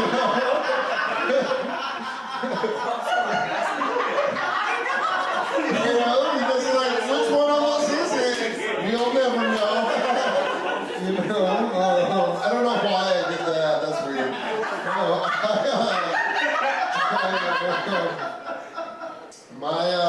I started, I feel like 16's a normal, like, appropriate age. And my buddy's parents also smoked, so he would, like, regularly, if we couldn't find weed, he would just steal, like, a couple nugs from his dad's stash, because he knew where his dad would keep it. Yes. Yeah, that was good living. That wasn't even a joke, you guys are making me feel nostalgic as hell. You stole from my stash? Huh? I used to smoke them like the Osage. In Osage? Woo! Nice. That's cool. Yes. I don't even know know if as an adult I've smoked in Osage. I don't go to Osage if I can help it. I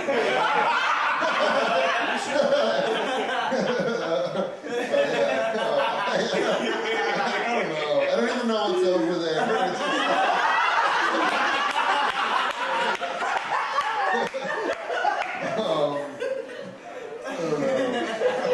Dude, this guy loves that I just have no idea what his town is like. That's fine. No, I need to get back on track. Where was I at? I don't even know. We're moving on. We're not talking about that my kid anymore. He's a little shit. He got enough credit. He got enough. Talking about weed. Weed. Oh yeah, I was sorry. We're moving on from that too. Weed doesn't do. What hasn't been said, you know what I mean? Are you guys conspiracy theory fans in here? Yes! Fuck yeah, baby. I love conspiracy theories, but I'm also extremely gullible. So I'm like, I try to avoid them for the most part, you know what I mean? Because I definitely was one of those people that like, when it happened online, like when the news first dropped about like the Epstein list and all of that stuff, I was like, oh yeah, for sure there's a super long list of celebrities that are fucking children. That totally makes sense. And then I saw like Anonymous online is like, oh, we're gonna release all of these, we're a bunch of hackers, and we're gonna release all of this information. I was like, that makes sense. And then I saw this thing online that was like, oh, Hillary Clinton is eating children for eternal life. And I was like, totally makes sense. And then somebody was like, the Berenstein Bears were actually spelled Berenstain Bears the whole time. And I was like, who the fuck do you think you're talking to? You almost had me until the end. You know, I believed every single one until that one. Now you got me fucked up.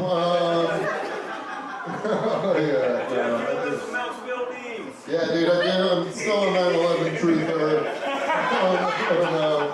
Dude, every year on 9/11, I tweet 9/11 Make-A-Wish. It's my favorite holiday.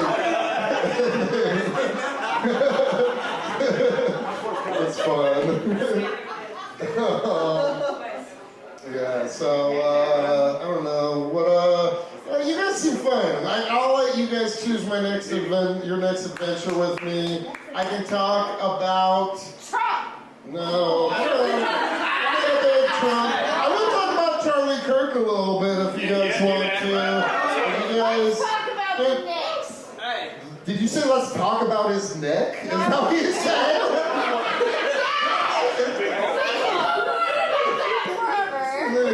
Because, dude, he got it. He did. He took it in the neck like a champ. Did you guys see the video? Yeah, a woo for murder being published. That's cool. No, I mean, like, here's the thing. Also, the night that Charlie Kirk got killed, like 4 hours later, was the monthly open mic here at 123 Pleasant Street. And they were not into Charlie Kirk jokes. I did nothing but Charlie Kirk jokes the entire night. They were not. Talk about Bad Bunny. I don't. I mean, like, he's cool. He makes great music. How he pisses everyone off. I mean, I think like those people are dumb. You know what I mean? Like, he is pissing some people off. It's okay. She's just being a good sport. She's just excited and she has some passions. Are you pro Bad Bunny or anti Bad Bunny? I love Bad Bunny. Yeah, dude, Bad Bunny kind of fucks. He's awesome. He's great in movies. He's he is in fact from the United States. So, you know, we love Bad Bunny. I'm a big fan. Yeah, dude. We should always, after this, somebody should do one of you rappers should do a Bad Bunny cover. That would be sick. That would be sick. This would be my Super Bowl. You mentioned Charlie Kirk. Oh yeah, I mean I can go back to him if you want. No, people were not into the Charlie Kirk jokes. I did like 20 minutes of Charlie Kirk jokes. they didn't like him at all. In their defense, it was like 3. It literally just happened. But they weren't a fan. And a lot of them have been turned into memes, but I have a couple that haven't still been turned into memes, so I'm going to share them with you guys. Were they coming at your neck? Huh? No, well, one of them is, it was really cool of Charlie Kirk to stick his neck out for Donald Trump so they don't have to talk about Epstein for another week. Even though they did eventually, even though they did eventually caught the shooter, I don't think that person was actually the shooter. I think the shooter is somebody like behind the scenes, probably a guy named Waluigi Wangione. That's so stupid. That's so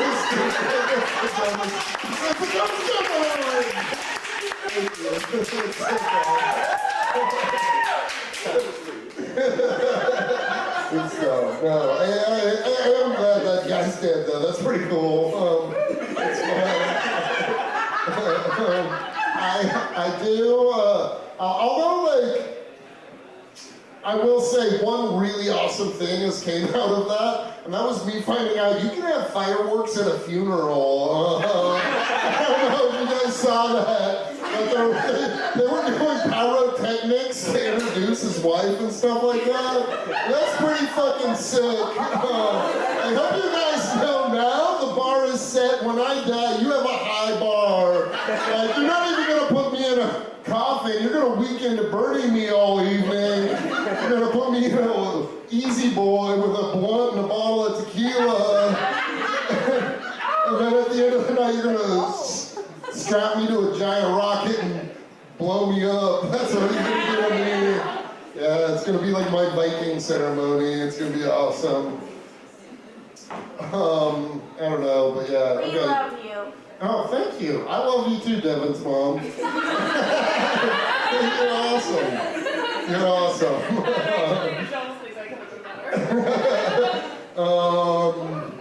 Okay, you guys get to choose. How long have I even been up here, Cody? Where's other Cody? Only 2 minutes.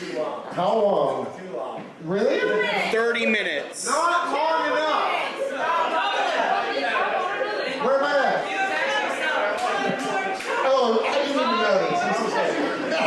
Okay, so I have a couple, and then I gotta get out of here. I have a couple jokes, and then I have a couple more. They're giving me, this is a chill room. You guys are fine. I have a couple more. Actually, I'm not even gonna give you a choice. I'm taking your choice away. I'm so sorry. I want to talk about something that happened to me. I want to talk about something that happened to me. I'm really bummed about it. And a lot of you know me personally, so you'll know what's going on. I got a DUI earlier this year. Yeah, that's honestly the best reaction. Most of the time, people are either like deathly silent, which makes me feel terrible, or like sometimes people will applaud, and like, this is not a good sign for the future. But also, if I was to get arrested, let's be honest, drinking and driving, probably the funnest crime, you know what I mean? Like, it's pretty awesome. It took them 20 years to get me. I've been driving for 20 years. It took them 20 years to get me. Also, them taking 20 years to arrest me for drinking and driving, probably the best argument they have against profiling. You know, like, I look like I'm drinking and driving. If I'm not, I can pass as somebody.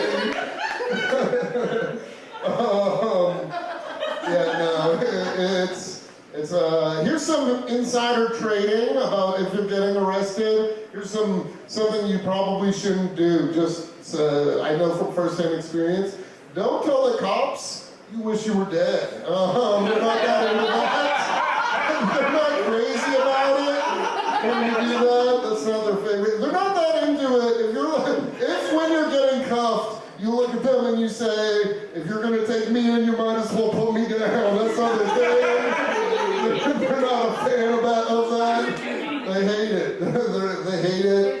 Yeah, they're not into that. And it sucks. Because what happens when that happens is you get put on suicide watch. Which is, I don't know if any of you guys have ever been put on suicide watch. It's not fun.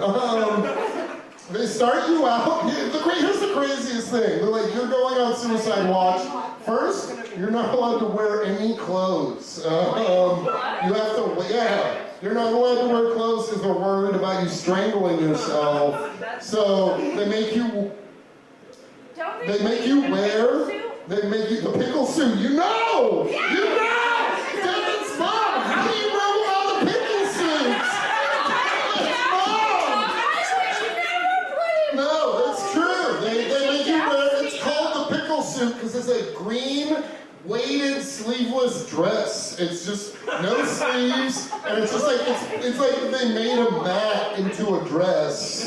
It's that new Yeezy. It's that new Yeezy, yeah, exactly.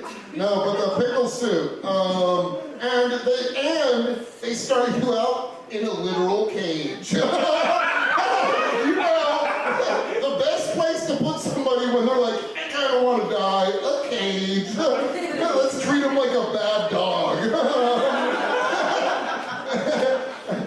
The reason they do this is because there's never enough cells for everyone that wants to kill themselves. So they're like, we need to pair this person up with his best match as a suicidal person. Whose job is that? Who's like, I get to be the suicidal sommelier of the night. Like the large crying guy that got a DUI would pair finely with a dude who broke into his neighbor's house for pills. You know? No, I actually didn't get paired up with a guy who broke into his. I got paired up with a guy who made the exact same mistake I did. He got a DUI, and when the cops were arresting him, he was like, "Man, I'd rather be dead than dealing with this." So he was in jail, and everyone's like, "Did you become friends?" We did not, because this guy shit the entire time. He would not stop shitting while we were in jail together. And he was having DUI shits, guys. They were nasty. It was gross. It was sickening. And the cells are not large. So, like, if I wanted to, I could squeeze his calf while he was on the toilet from my bed. So, yeah, you know, the normal things you would want somebody who wants to die to go through. They also are not obligated to give you a phone call when you're on suicide watch. Yeah, isn't that crazy? Yeah, they're not obligated for the same reason. They're worried about you trying to strangle yourself or kill yourself with the phone. So I was there, I got arrested Thursday night. I was there Friday. I was watching the clock tick by. I was like constantly asking them, because I didn't know at the time, why don't I get a phone call? I need a phone call. I need to make a phone call, because I know if by the time the magistrate office closes, that means I'm stuck in jail all weekend. And so I'm like, I need to make a phone call. And they weren't giving me one all day. 2 o'clock rolls around. The magistrate's office hits at 5. 2 o'clock rolls around, and they're like, hey, we need to have you arraigned. So they take me to a different room. I get to talk to the county clerk, and while I'm talking to the county clerk, the cop who had me in the other room, he's like, oh, I forgot to print off something you need to sign. He goes to print it off, and while he's doing that, I'm just like, ma'am, can you please do me a favor? They're not giving me a phone call. Will you please call my job and let them know that I would love to be bailed out? But if they're not able to do that, I will probably not be able to work today.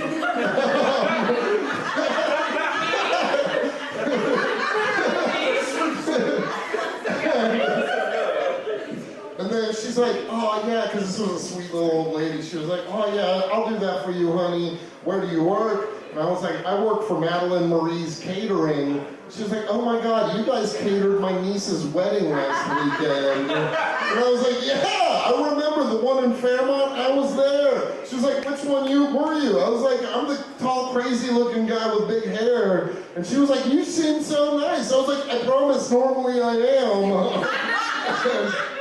So she called me out, and that's how I ended up getting out of jail. Yeah, but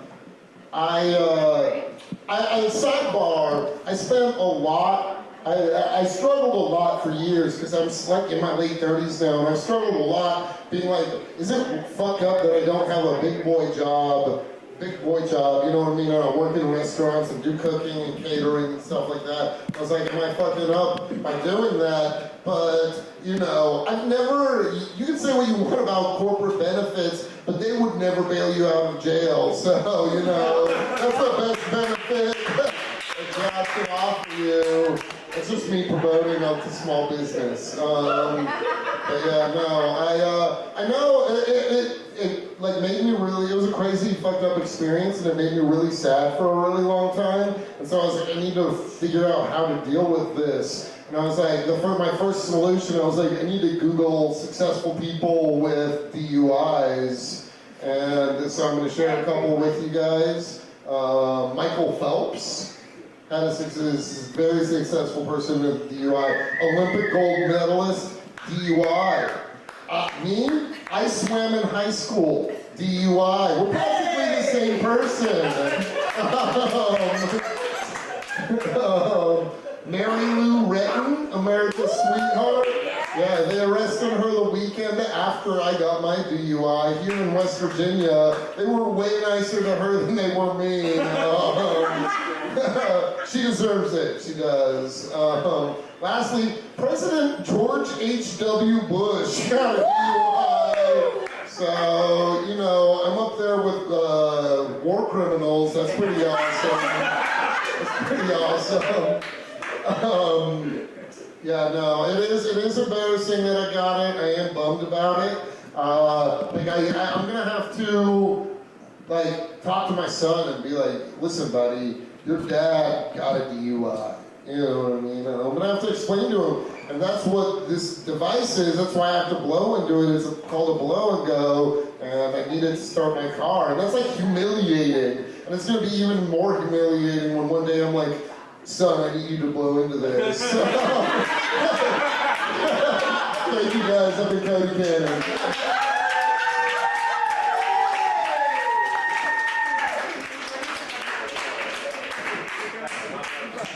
Makes me feel even better as a DUI haver. Thank you.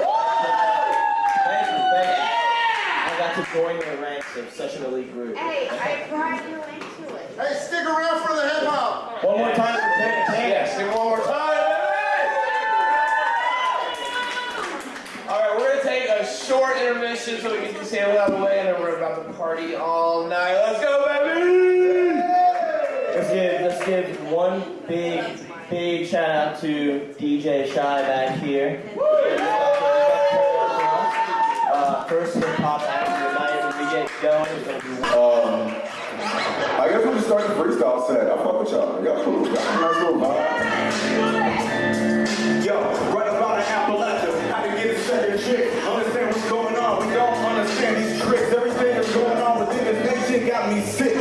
Steady elevator, trying to figure out. Break the station in this concentration. Nigga, I've been so excited. And everybody trying to figure out. I so elated. I be sitting here, damn, apocalypse around the way. And everybody talking about the conversation. But I don't give a fuck about social media. You see, different type of topics that be trending on your page. Ain't for me, my nigga. You can just go and concentrate, get it. Everything is juice, but he's trying to think it through. Everybody's squeezing, trying to get some shit about the news, but I don't give a fuck. Never ever I move like a fool. Niggas acting like they know me. I be saying, wait, woo! Yeah. And ain't nobody know that nigga.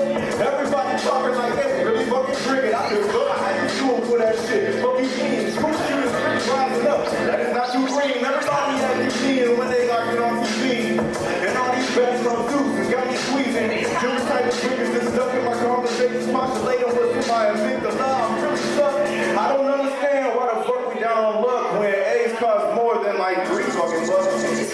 Yeah, I'm trying to get my brain together. What's ingrained within this track is some shit you had to settle with. Niggas do not understand. I had to get some cheddar quick. I'm really slow up on it, but you know that Gouda coming quick. Was Gouda with this fucking nation? These people be talking about a different type of conversation. Or later when I be talking, niggas be steady is sparking. Acting like every single day, a different type of walking. Really, I kill screw up on niggas that wasn't blood walking. Circle around your homies, you niggas don't know the talking. Everybody got common sense to Chicago. And everybody acting like they understand the motto. But when you taking sips off that devil food you swallow, different type of see the truth, you niggas looking hollow. Yeah, I'm a holler right nigga, hella strikes when I'm walking on. This little right nigga, yeah. Everybody know what's going on. I'm so confused. Motherfucker, everybody know rest of the niggas seem so rude. I'm really from here, nigga, what you do? And fuck you mean when you talking about my fucking crew? These niggas right there like they trying to make the fucking news. But when they see I'm making a pick, I'm really confused. What up? We got Will Jones from Morgantown, West Virginia. We got Shy, a.k.a. Top 2. From Charleston, West Virginia. It's not Kanawha, it's Kanawha. You know what I'm saying? But let's get the second one. What we got? Y'all like Doji? I fuck with Doji. Yeah. I can never be in any struggling. I'm well planned, well grounded within my circumstance, foundation, no understanding. Niggas do not understand. I'm from another planet. I be coming like a Martian, like this Lil Wayne. I'm saying, Tucci, you niggas never fool me. What's the constitution? These niggas be acting like they do me. Shit, I really fooling. Okay, now watch it as I'm moving like a rude boy. Niggas never understand. Yeah, I caught some new toys, nigga. MP5, the fuck you mean? I'm coming straight alive when I'm stepping on the scene. And niggas do not understand. Everything's so green, cause these opportunities tend to really fucking be, yeah. I be coming like a chief, no casino when I'm talking, I be gambling with thieves. These niggas do not understand the way these niggas get their schemes split when they try to stitch it in the green. Get it? I know I slip my tongue a little bit, but I don't really give a shit. I'm barking and I'm ignorant. These niggas do not understand the type of fucking recompense niggas trying to sew together if you try to gain a stance. No second chances for haters and all these oppositions. And if these niggas want on it, conversations is never really been sparking. These niggas on a mission, trying to prove shit to themselves. I ain't got the fitness. Yeah. It's like a fitness show. Got me lifting jail weights on my shoulders, got to go. Had a couple friends, I had to cut them out and leave the show. Cause niggas do not understand. Every day I'm trying to grow. What the fuck these niggas know? We're coming down to Appalachia.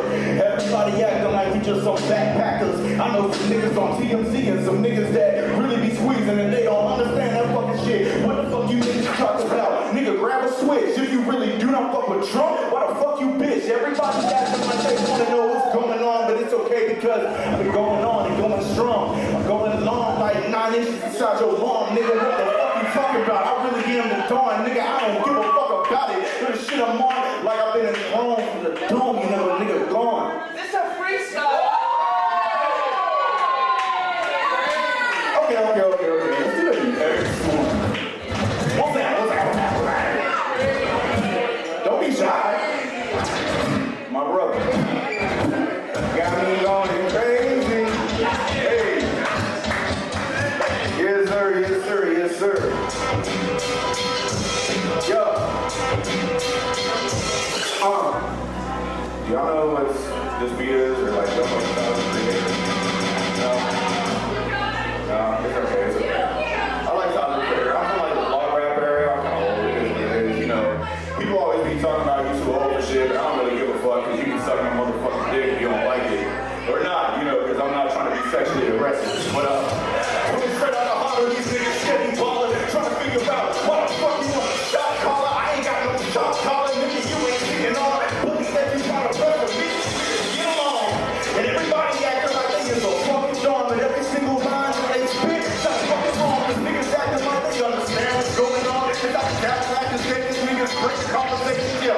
I just started a delegation across the nation. Niggas do not understand the ways I have to fucking face them. I'm coming out like a phaser and stopping Star Trek.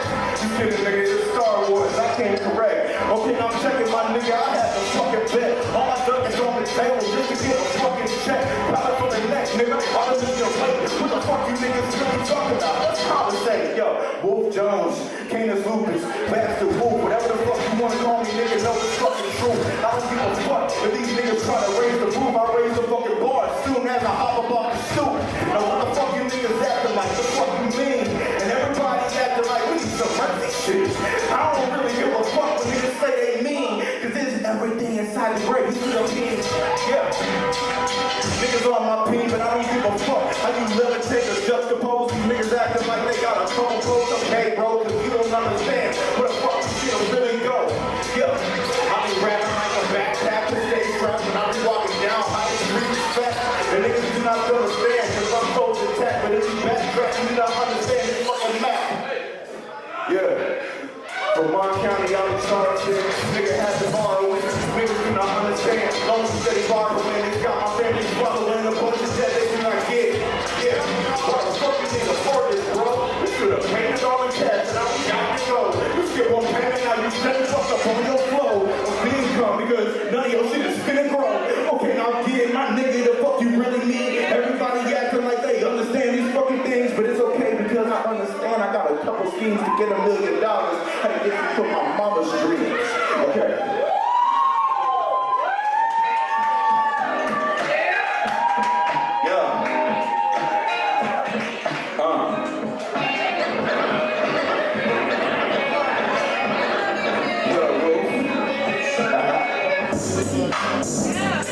How the fuck you doing? How the fuck you been? Nigga, I be chillin', I be trying to get a couple wins. Niggas acting like they get dollars for the fucking grin. Niggas do not understand I had to go fucking win. Yeah, team's dead like a J-Rock. Niggas acting like they saying on the block is shell shock. I don't give a fuck what these niggas always better talk. Everybody acting like they wanna get some shell talk. But minutes counted up, I need my breath in a second. These niggas do not understand, I had to give them lessons. Reading like you still got them Kawhi. These niggas do not check it, I don't understand. Niggas check it for this fucking second. Yeah, I see you niggas over there juking, and it's okay because you know niggas, yeah. Motherfucker got a constitution. Niggas do not understand this nation with this dissolution. This is all niggas do not understand the odds. Trump trying to get us all. What the fuck you niggas saw? We don't got your life if you niggas want to get it all. Cause everybody understand everything is finna fall. Yeah, I'm looking at the fall of wrong dog, and I'm just trying to get a goddamn home dog. I'm trying to get a motherfucking car, etc. And Trump won't let me get my fucking cheddar up. Yeah, I could play victim, but I don't really give a fuck about this guy's system. I watched it all for 10 years trying to get some vision, and everybody trying to act like they on a mission. Yeah, now check it out, my nigga. I be from West Virginia. Niggas do not understand it's coming from the center. Appalachia, I'm from motherfucking. Well, I don't even have to understand. They cannot spell. Niggas falling like they cannot read a motherfucking book. I don't give a second look. Everything is fucking good. Niggas do not understand. Everything they fucking do is coming from each other. Everybody do not see the hook. They fishing in some dangerous waters. Niggas do not understand. They trying to fuck our daughters. Trump is a pedophile. You ain't have to bought it. I don't understand. If these niggas do not got it. Yo, y'all understand I had to get it quick. Niggas do not understand. Everything's a stick up in, but everything's a succubus. Everything's an incubus. I'm incubated garbage when I'm on this mic. I said it's big. Now check it out. Nigga, what the fuck you trying to get? Everybody's trying to rap like they hit a lick. Nigga, be honest with yourself and get your soul in check. Cause otherwise you're gonna have a fucking backtrack. Yo, coming out the fucking backtrack or cap raps and niggas understand they got a backtrack, face trap. You do not see the vibe, etc. Just kidding, nigga went to MSP9.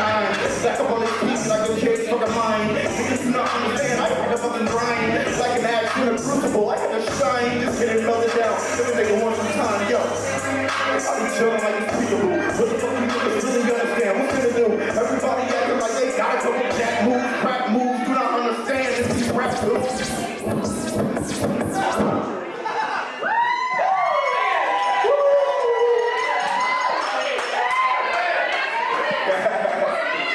My brother Ghandiii, y'all don't even understand what y'all in for. Look, it's two fans of each other in this motherfucking room. Don't make it too easy. What if I make it like medium bougie? Can they do like medium bougie? Medium bougie? Okay. All out. All out.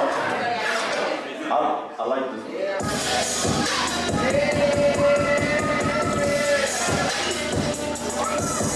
Yeah, back in the back, niggas do not understand what's going on. I ain't going to put a man in the TV. I just a chance, niggas do not understand. And from the ground up, never mind, I got weight on my shoulders. These niggas be talking shit like it's a boat. I do not understand. Watch it going. But yo, bag on my conscience, I had to go get it. These niggas do not see that I'm on a mission. I had to go get it. Niggas do not. Yeah. Oh, run it back. I got a better ride, dude. Yeah. Yeah.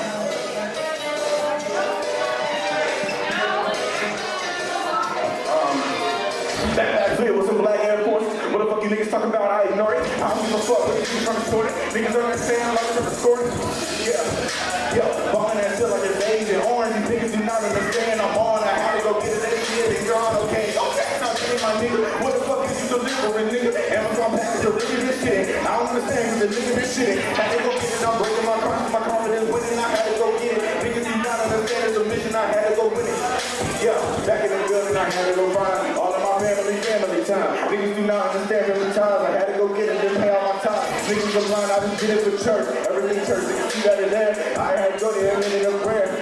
Wait, yo, what the fuck I said, think I'm talking to this verse, but I don't really care because I'm not in the church. I don't think I can really say fuck oh well, the FCC trying to think so well. What the fuck you can really talk about well? Everything that we know is well. Tsunami trying to turn to the beat, what the fuck you niggas been saying? I read everything from close to the ears, everything been close to the beard. Had to go get it with a wait, new pass away. Yeah,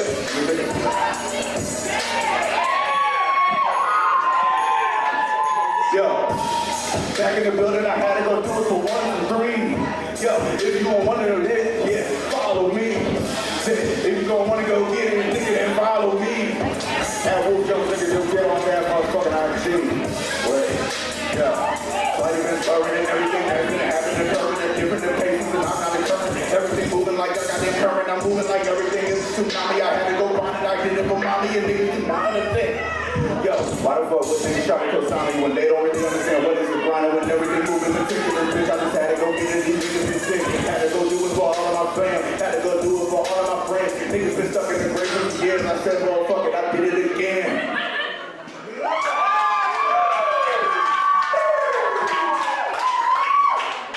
Yeah, like I was taking a little beer sipping, man. I lost train of thought, but it's okay. Some toy beer. Yeah. What?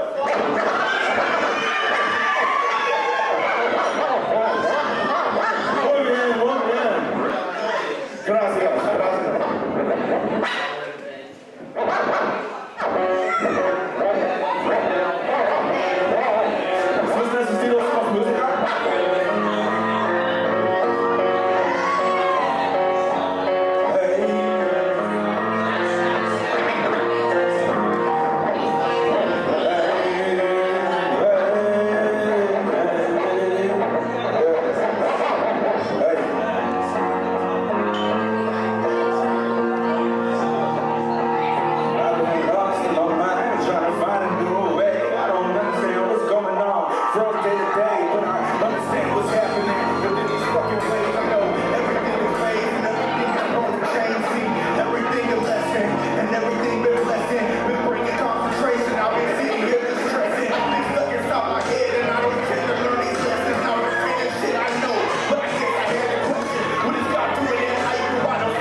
I do have one actual song I want to show y'all.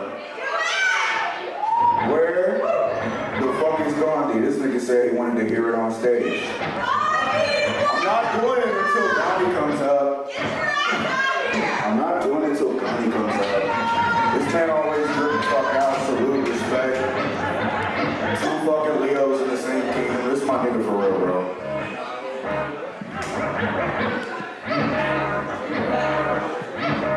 Yes, sir. Yes, sir.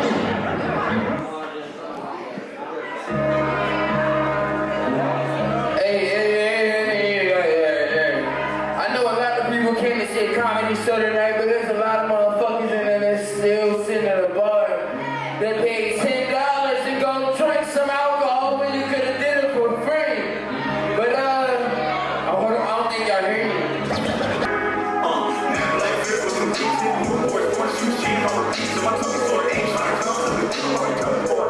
Transform me like an metamorph. I'm the Zachary, so please let me be a whore. I'm the shit like it's not my transport. Got great, I'm a son you get for. Get me running like a scale in the hair race. Right now, I'm on a front when I say face. I think me and Sam Skin have the same face. Hair long, but my team on it anyways. All these motherfuckers trying to milk. Fuck love, I just want to get some less bill. Like me, my juice like a cheap thrill. I don't trust anymore, it's a bad deal. Might be like I get on so real. Moves out, show my ass like a wear nigga. Don't talk to me, it's like a bear nigga. You know, stop something like a bear nigga. Fuck no, no, good share nigga. All like I'm so let's snare nigga. Got me driving down a NASCAR fast nigga. Wet track, read it back with my bad bitch. Fuck track, nigga, track, over that nigga. Me and Brad, fucking snap nigga, play nigga. Isolated, I ain't handling them whack niggas. Serious niggas, suck a dick, that's your hand out. Only fucking with the fans, so bad now. I don't need friends, I'm thinking like I'm playing now. Little bitch gang, came from the block. Fuck it, give me for all of my blood. Sorry, my baby, I'm down for my bitch. Cut off on knock, y'all bitch me up. Another freaking anger, well done. They ain't know, I grew up with calm. Living in a wrong like a billion dog. Niggas did not be on top of the top. And being my own, now they want me to call. Tripping, flipping, the street over nigga. Scheming and seeking some niggas, my nigga. All of the power shit comes from the cell. Bury a brother, and usually ends. Not saying brain, I'm a real nigga. Keep my pockets, you still like a pistol. Niggas want to enemy, bitch, I'm a mess. Where the fuck were you with all of this energy? And it's what you had. Yeah, part of me, baby, part of my process. Being honest, I'm really modest. Off the grid, I be lacking the conscience. How the fuck can you say that I'm toxic? That kind of my thing with a bottle. I'm unbothered, nigga talking. Damn, man, black bill was a reason. New boys want to shoot shit on repeat. I'm 24, coming boy. Transform me like a animal. That black bill was a reason. New boys want to shoot shit on repeat. So I told Sony, ain't trying to call some more. Transform me like an animal.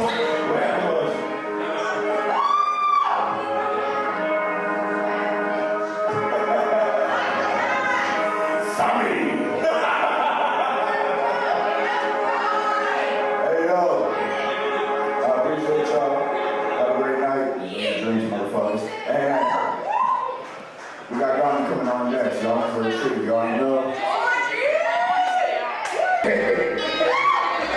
Alright, y'all ready to turn the fuck up?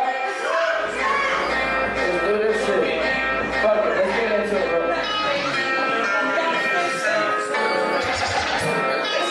I might fuck around and sit down. Hey, bring it in, bring it in. Bring it in, let's get personal.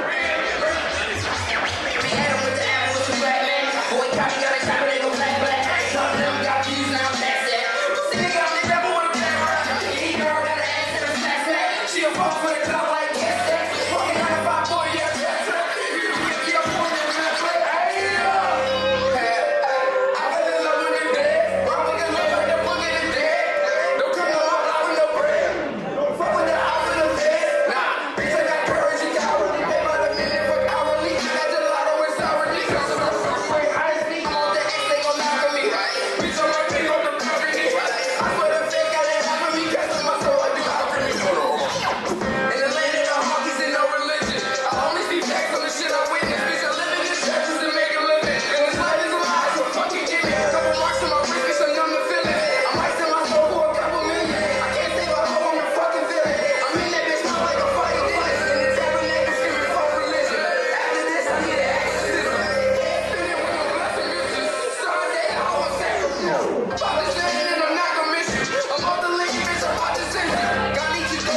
let's go.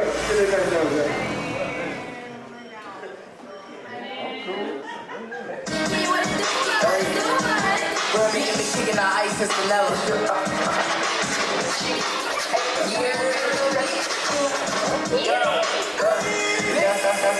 Rap nigga, sex, rap nigga, I just wanna roll and roll. Raise the prices on me, that's a big deal. I've been out a lot of shots, I'm known for running up. Fuck the middleman, he's just a little man. Same nigga from my past life, I ain't been bad yet. Bitches in the same from me, yeah, they best it. I'm about to go back now, but I ain't bad yet. I lose the females when I depress, I feel sad. Trap losing weight, I'm rolling down, I made a fast. I ain't new designer clothes, I can't pronounce what I've been stepping in. I smell like Big Diesel, cause come on, you can't get this. I feel like Big Diesel, rich and hoes, I feel like that.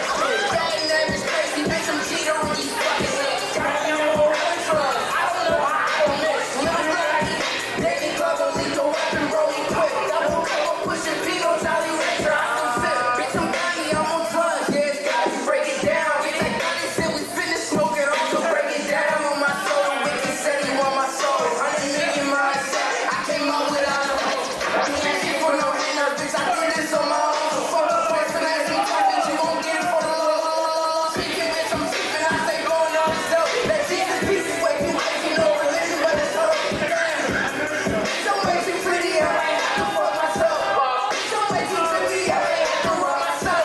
I got a booty, baby, cause I'm shutting up myself. These niggas said I'm way too old, that's fucking me. Oh shit, bitch, I'm ballin' like I'm 23. Bad bitch, but her pussy's like that's why they call her Billie Jean. That moon off that bitch, then I hit the lean. Fuck the dance floor, cause I'm really out here drinking lean. Hit my dance floor like Mike Jack, I'm in a red.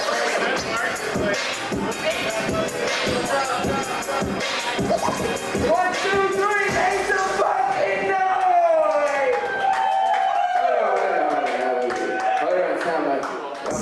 Hold on, time out. How much I give a fuck about this?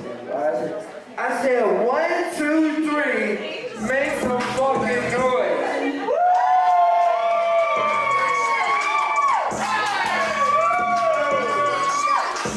Sorry about that.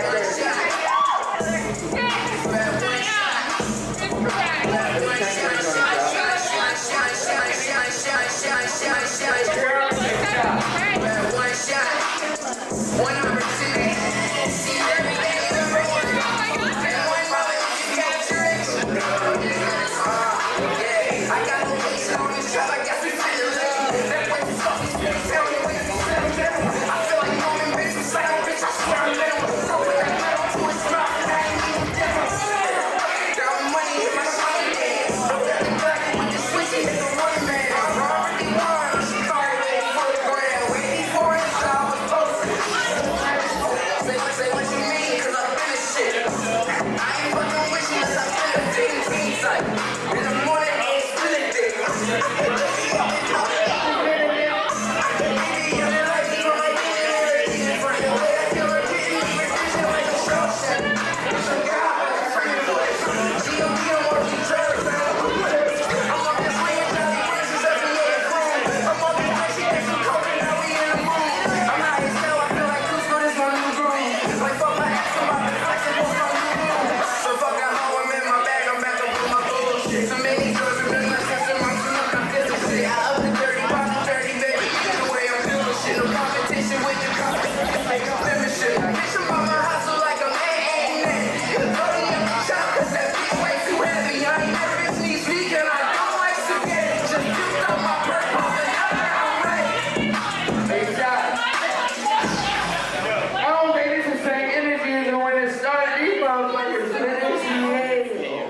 I feel like these niggas are coming for it. If y'all ready to turn the fuck up, make some fucking noise!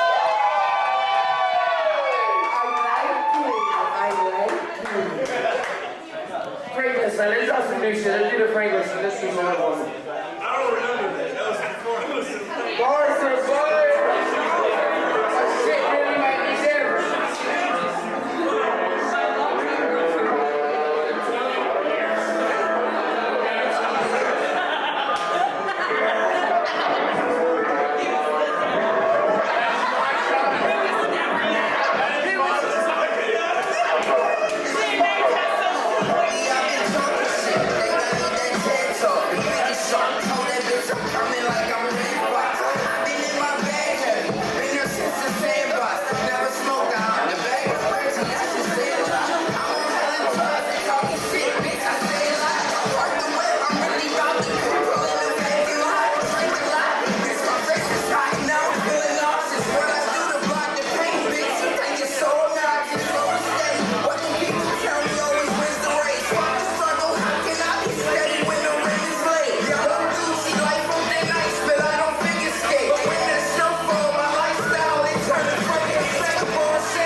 First, whenever you look back, you could say I was at the What Do You Like to Know podcast, first ever 1, 2, 3 takeover. Yeah.